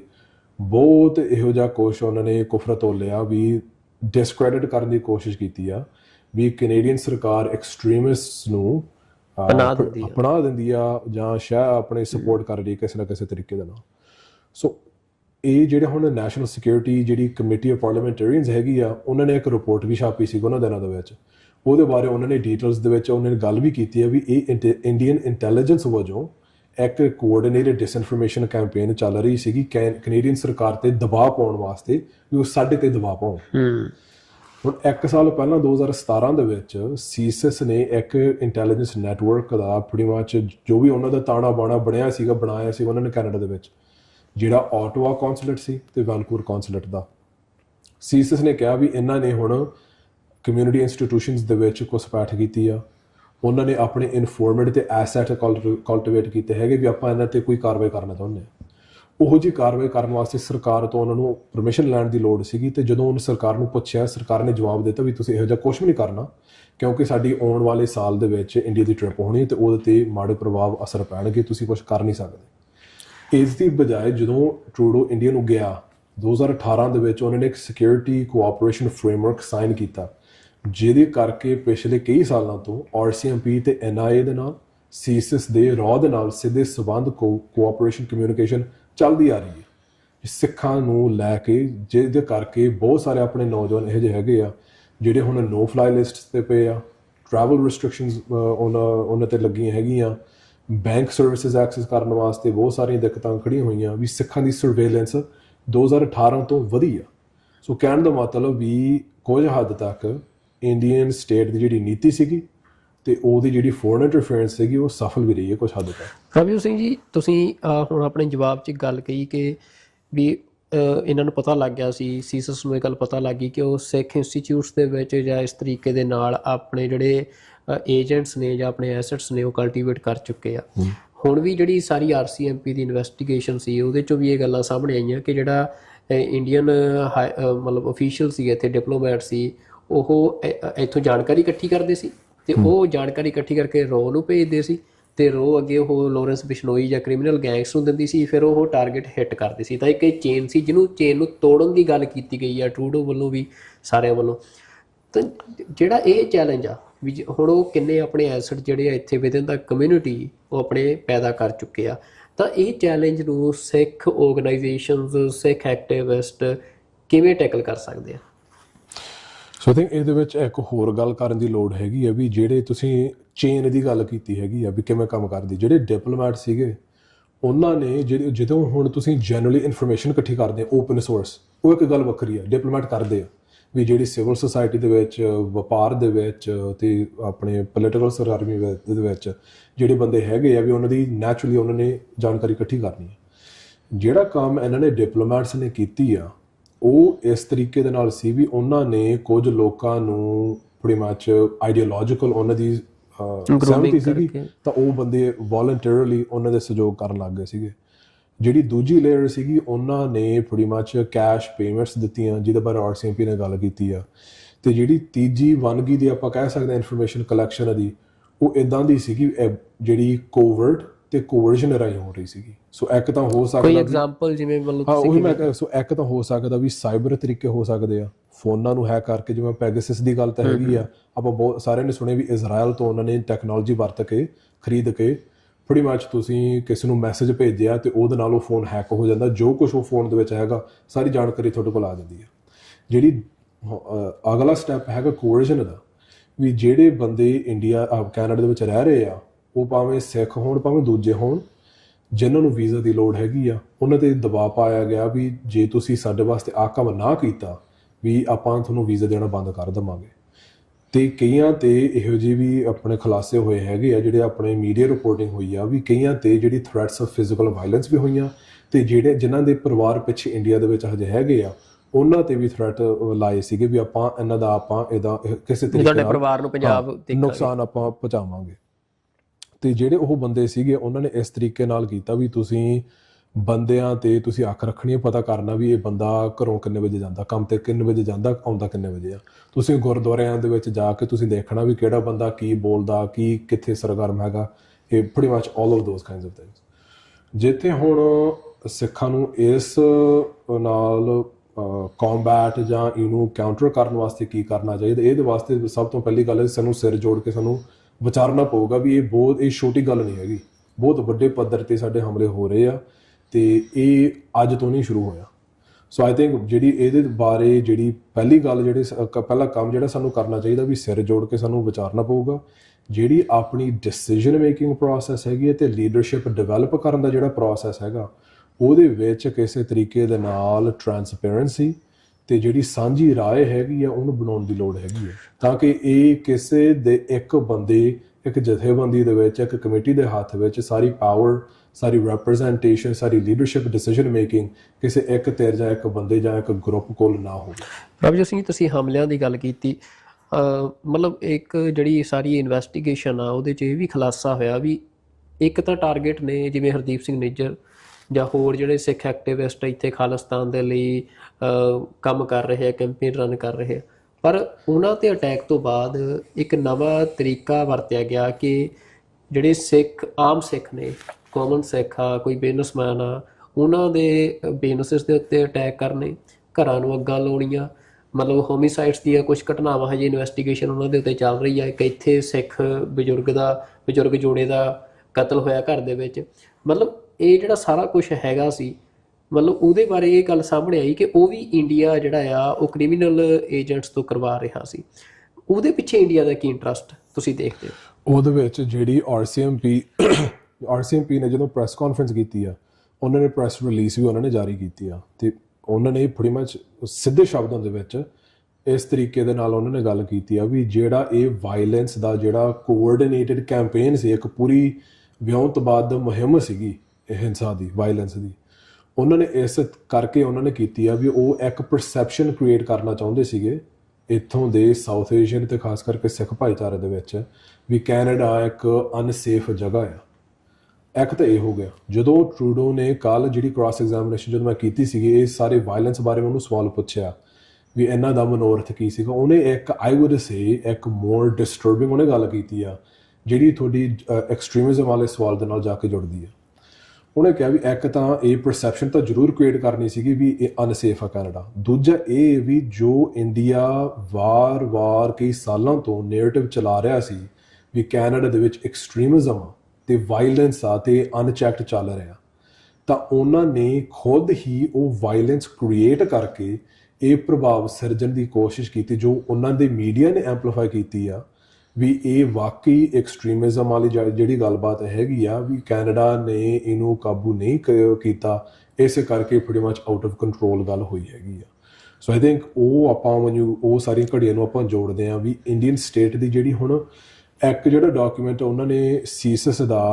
ਉਹ 5-7 ਸਫ਼ਿਆਂ ਦਾ ਸੀਗਾ, ਕਾਫੀ ਡੀਟੇਲਸ ਉਹਦੇ ਵਿੱਚ ਹੈਗੀਆਂ, ਤਕਰੀਬਨ ਸਾਰਾ ਰਿਡੈਕਟਡ ਆ,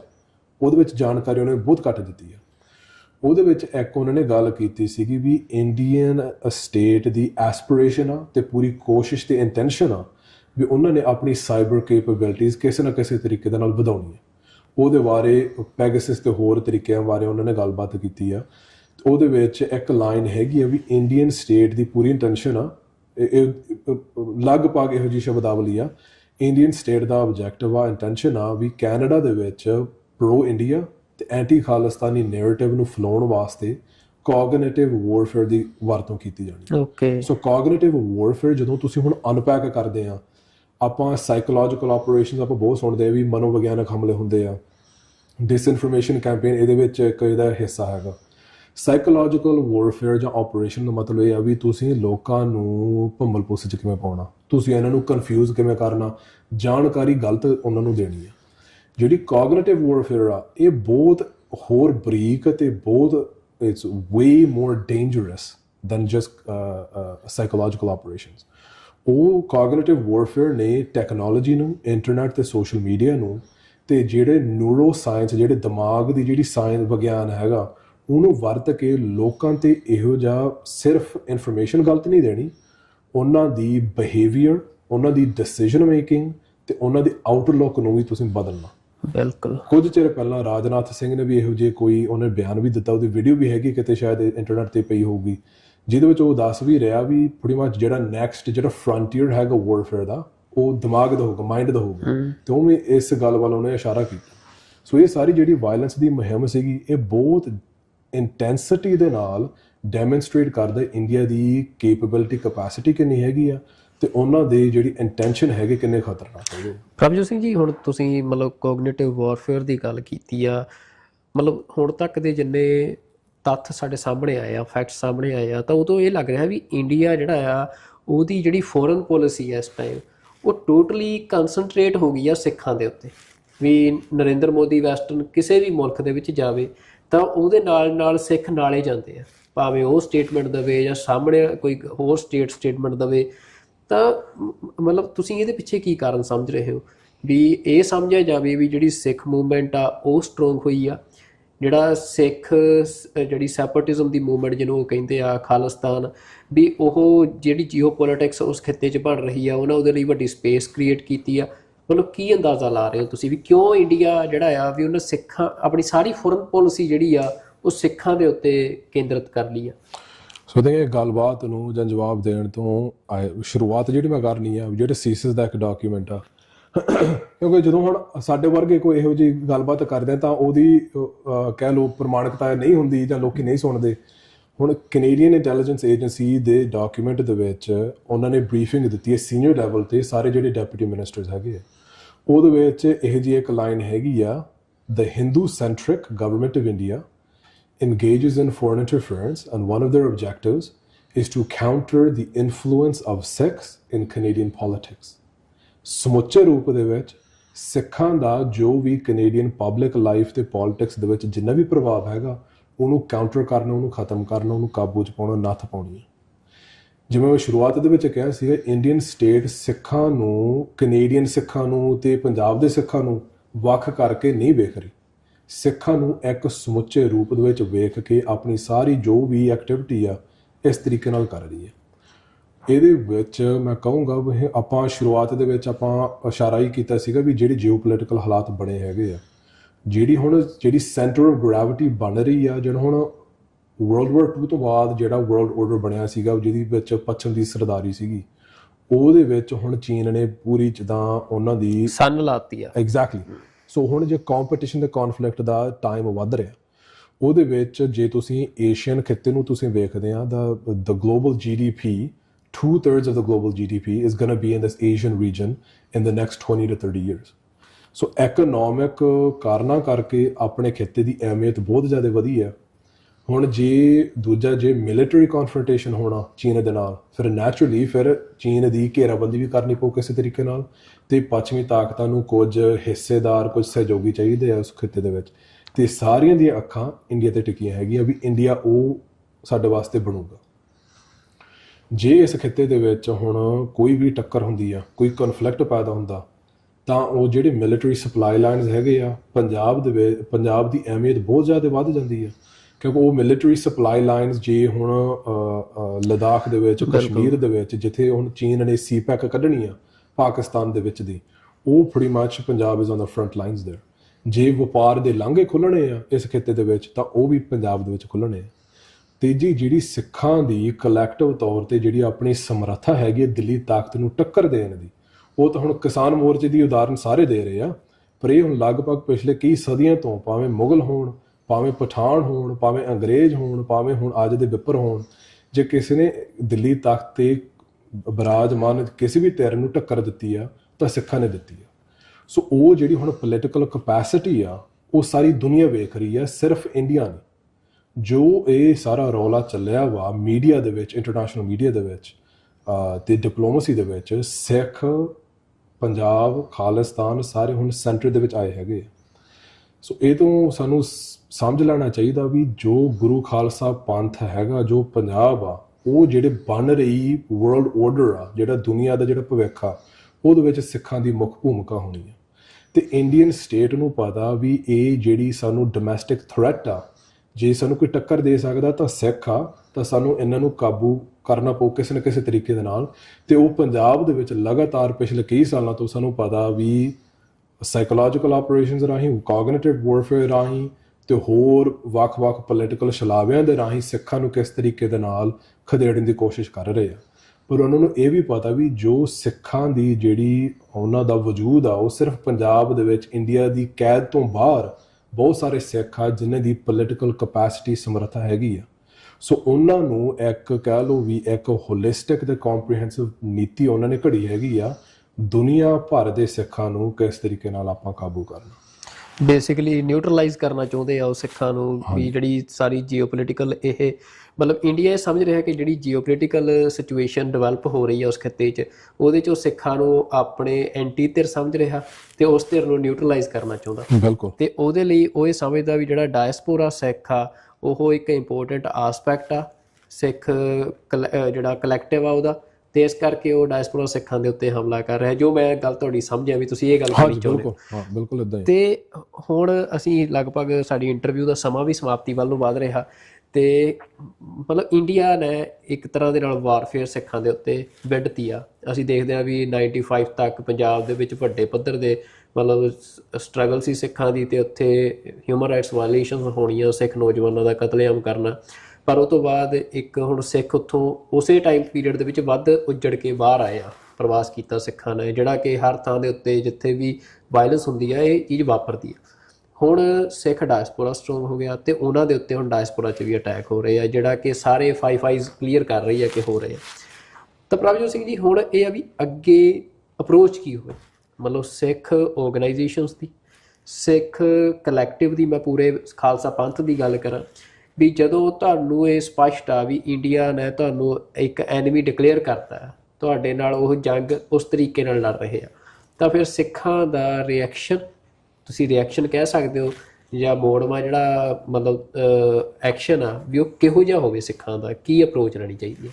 ਸੋ ਆਈ ਥਿੰਕ ਇਹਦੇ ਵਿੱਚ ਮੈਂ ਕੁਝ ਬੇਨਤੀਆਂ ਮੈਂ ਰੱਖੂੰਗਾ, ਪਰ I want to make it clear ਵੀ ਇਹਦਾ ਕੋਈ ਰੋਡ ਮੈਪ ਨਹੀਂ ਹੈਗਾ ਵੀ A to Z ਇਹ ਸਾਡਾ ਮੁਕੰਮਲ ਪਲਾਨ ਆ। ਪਰ ਤੁਸੀਂ ਕੀ ਸੋਚ ਰਹੇ ਹੋ ਸਪੈਸ਼ਲੀ ਅੱਜ ਦੇ ਹਾਲਾਤਾਂ ਦੇ ਵਿੱਚ, ਕਿਉਂਕਿ ਆਪਾਂ ਬਹੁਤ ਸਾਰਿਆਂ ਦੀ ਆਦਤ ਹੈ ਇਦਾਂ ਦੀ ਵੀ ਇਹ ਸਾਡਾ ਕੰਪਰੀਹੈਂਸਿਵ ਪਲਾਨ ਆ ਵੀ ਇਸ ਤਰੀਕੇ ਨਾਲ ਆਪਾਂ ਆਹ ਕਰ ਲਿਆ ਤਾਂ ਸਾਰਾ ਕੁਝ ਫਤਿਹ ਹੈ। ਤੇ ਮੈਂ ਇੱਕ ਹੋਰ ਗੱਲ ਜੋੜਦਾ ਇਹਦੇ 'ਚ, ਇਹ ਵੀ ਜ਼ਰੂਰ ਰੱਖਿਓ ਵੀ ਜਿਹੜੀ ਇਹ ਮਤਲਬ ਕੈਨੇਡਾ, US ਉਹ ਸਿੱਖਾਂ ਦੇ ਉੱਤੇ ਜਿਹੜੀ ਇਹ ਅਟੈਕ ਹੋਇਆ ਉਹਨੂੰ ਆਪਣੀ ਸੋਵਰੇਨਿਟੀ ਤੇ ਅਟੈਕ ਮੰਨ ਕੇ ਰਿਐਕਸ਼ਨ ਦੇ ਰਹੇ ਆ। ਨਾਲ ਆਪਣੇ ਜਵਾਬ 'ਚ ਇਹ ਵੀ ਜੋੜਿਓ ਕਿ ਕੀ ਉਹ ਖਾਲਿਸਤਾਨ ਦੀ ਜਿਹੜੀ ਫੋਰਮੇਸ਼ਨ ਆ ਉਹਦੇ ਵੱਲ ਵੀ ਉਹ ਮਤਲਬ ਉਹਨਾਂ ਦਾ ਕੋਈ ਰੁਖ ਨਜ਼ਰ ਆ ਰਿਹਾ, ਜਸਟ ਸਿਰਫ ਆਪਣੀ ਸੋਵਰੇਨਿਟੀ ਤੇ ਅਟੈਕ ਤੱਕ ਉਹ ਸੀਮਤ ਨੇ? ਸੋ ਇਹ ਦੋ ਸਵਾਲਾਂ ਨੂੰ ਆਪਾਂ ਅਲੱਗ ਕਰ ਲਈਏ because they're complex in and of themselves. I would say ਜਿਹੜਾ ਤੁਹਾਡਾ ਦੂਜਾ ਸਵਾਲ ਹੈਗਾ ਵੀ ਸੋਵਰਨਟੀ ਵਾਲਾ, ਵੀ ਉਹ ਇਹ ਜਿਹੜੀਆਂ ਤਾਕਤਾਂ ਹੈਗੀਆਂ ਸਿੱਖ ਨੂੰ ਕਿਸ ਤਰੀਕੇ ਨਾਲ ਲੈ ਰਹੀਆਂ, I would say ਇਹ 110% ਮੈਂ ਪੂਰੀ ਜਿੱਦਾਂ ਕੌਨਫੀਡੈਂਸ ਨਾਲ ਕਹਿ ਸਕਦਾ ਵੀ ਜਿਹੋ ਜਿਹੇ ਹਾਲਾਤ ਬਣਦੇ ਜਾ ਰਹੇ ਆ, ਆਉਣ ਵਾਲੇ ਸਾਲਾਂ ਦੇ ਵਿੱਚ ਜਿਹੜੇ ਹੱਦਬੰਦੀਆਂ ਹੈਗੀਆਂ, ਜਿਹੜੇ ਦੁਨੀਆ ਦੇ ਨਕਸ਼ੇ ਹੈਗੇ ਆ, ਉਹ ਬਦਲ ਸਕਦੇ ਆ ਤੇ ਬਦਲਣਗੇ। ਐਬਸੋਲੂਟਲੀ ਉਹ ਚੇਂਜ ਹੋਣਗੇ, ਸਪੈਸ਼ਲੀ ਜਿਹੜੇ ਦੱਖਣੀ ਏਸ਼ੀਆ ਦਾ ਖਿੱਤਾ ਹੈਗਾ। ਆਲਰੇਡੀ ਪਾਕਿਸਤਾਨ, ਸ਼੍ਰੀਲੰਕਾ, ਬੰਗਲਾਦੇਸ਼ ਦੀ ਉਦਾਹਰਨਾਂ ਤੁਸੀਂ ਲੈ ਲਵੋ, ਕਿੰਨੀ ਇੰਸਟੇਬਿਲਿਟੀ ਤੇ ਪੋਲੀਟੀਕਲ ਕ੍ਰਾਈਸਿਸ ਉੱਥੇ ਆਈਆਂ। ਸੋ ਉਹ ਕੋਈ ਚੇਂਜ ਡੈਫੀਨਿਟਲੀ ਉੱਥੇ ਹੋਣੀ ਆ। ਹੁਣ ਗੱਲ ਸਾਡੇ ਤੇ ਨਿਰਭਰ ਹੈਗੀ ਆ ਵੀ ਆਪਾਂ ਆਪਣੀ ਜ਼ਿੰਮੇਵਾਰੀ ਕਿਸ ਤਰੀਕੇ ਦੇ ਨਾਲ ਆਪਾਂ ਨਿਭਾਵਾਂਗੇ ਤੇ ਆਪਾਂ ਆਪਣੇ ਭਵਿੱਖ ਨੂੰ ਘੜਨ ਵਾਸਤੇ ਆਪਾਂ ਕੀ ਕਰਨਾ। ਆਈ ਵੁੱਡ ਸੇ ਵੀ ਜਿਵੇਂ ਇੰਡੀਅਨ ਸਟੇਟ ਸਿੱਖਾਂ ਨੂੰ ਇੱਕ ਤਾਕਤ ਵਜੋਂ ਲੈ ਰਹੀ ਆ, ਉਸੇ ਤਰੀਕੇ ਨਾਲ ਬਾਕੀ ਤਾਕਤਾਂ, ਬਾਕੀ ਮੁਲਕ ਵੀ ਦੇਖ ਰਹੇ ਆ ਇਹਨਾਂ 'ਚ ਸਮਰੱਥਾ ਹੈਗੀ ਆ। So I don't think it's off the table ਜਿਹੜੀ ਉਹਨਾਂ ਨੇ ਸਿਗਨੀਫਿਕੈਂਸ ਤੇ ਸਪੇਸ ਦਿੱਤੀ ਹੋਈ ਆ, ਇਸੇ ਕਰਕੇ ਕਿਉਂਕਿ ਉਹਨਾਂ ਨੂੰ ਵੀ ਪਤਾ ਵੀ ਜੋ ਉਹਨਾਂ ਦੇ ਇੰਟਰਸਟ ਹੈਗੇ ਉਸ ਖਿੱਤੇ ਦੇ ਵਿੱਚ, ਜੇ ਇੰਡੀਆ ਨੂੰ, ਜੋ ਮੋਦੀ ਸਰਕਾਰ ਨੂੰ ਉਹਨਾਂ ਨੇ ਠਿੱਬੀ ਲਾਉਣੀ ਆ ਜਾਂ ਕਾਊਂਟਰ ਕਰਨਾ, ਤਾਂ ਇੱਕ ਇਹ ਧਿਰ ਖੜੀ ਹੈਗੀ ਜਿਹੜੀ ਬਿਲਕੁਲ ਇਹਨਾਂ ਨੂੰ ਟੱਕਰ ਦੇ ਸਕਦੀ ਆ। ਸੋ ਇਹਦੇ ਵਿੱਚ ਸਿੱਖਾਂ ਨੇ ਆਪਣੀ ਸੁਤੰਤਰ ਨੀਤੀ ਤੇ ਜੋ ਆਪਣਾ ਰੋਡ ਮੈਪ, ਆਪਣਾ ਗੇਮ ਪਲਾਨ ਆ, ਉਹ ਕਿਸ ਤਰੀਕੇ ਨਾਲ ਕੱਢਣਾ, ਇਹ ਹੁਣ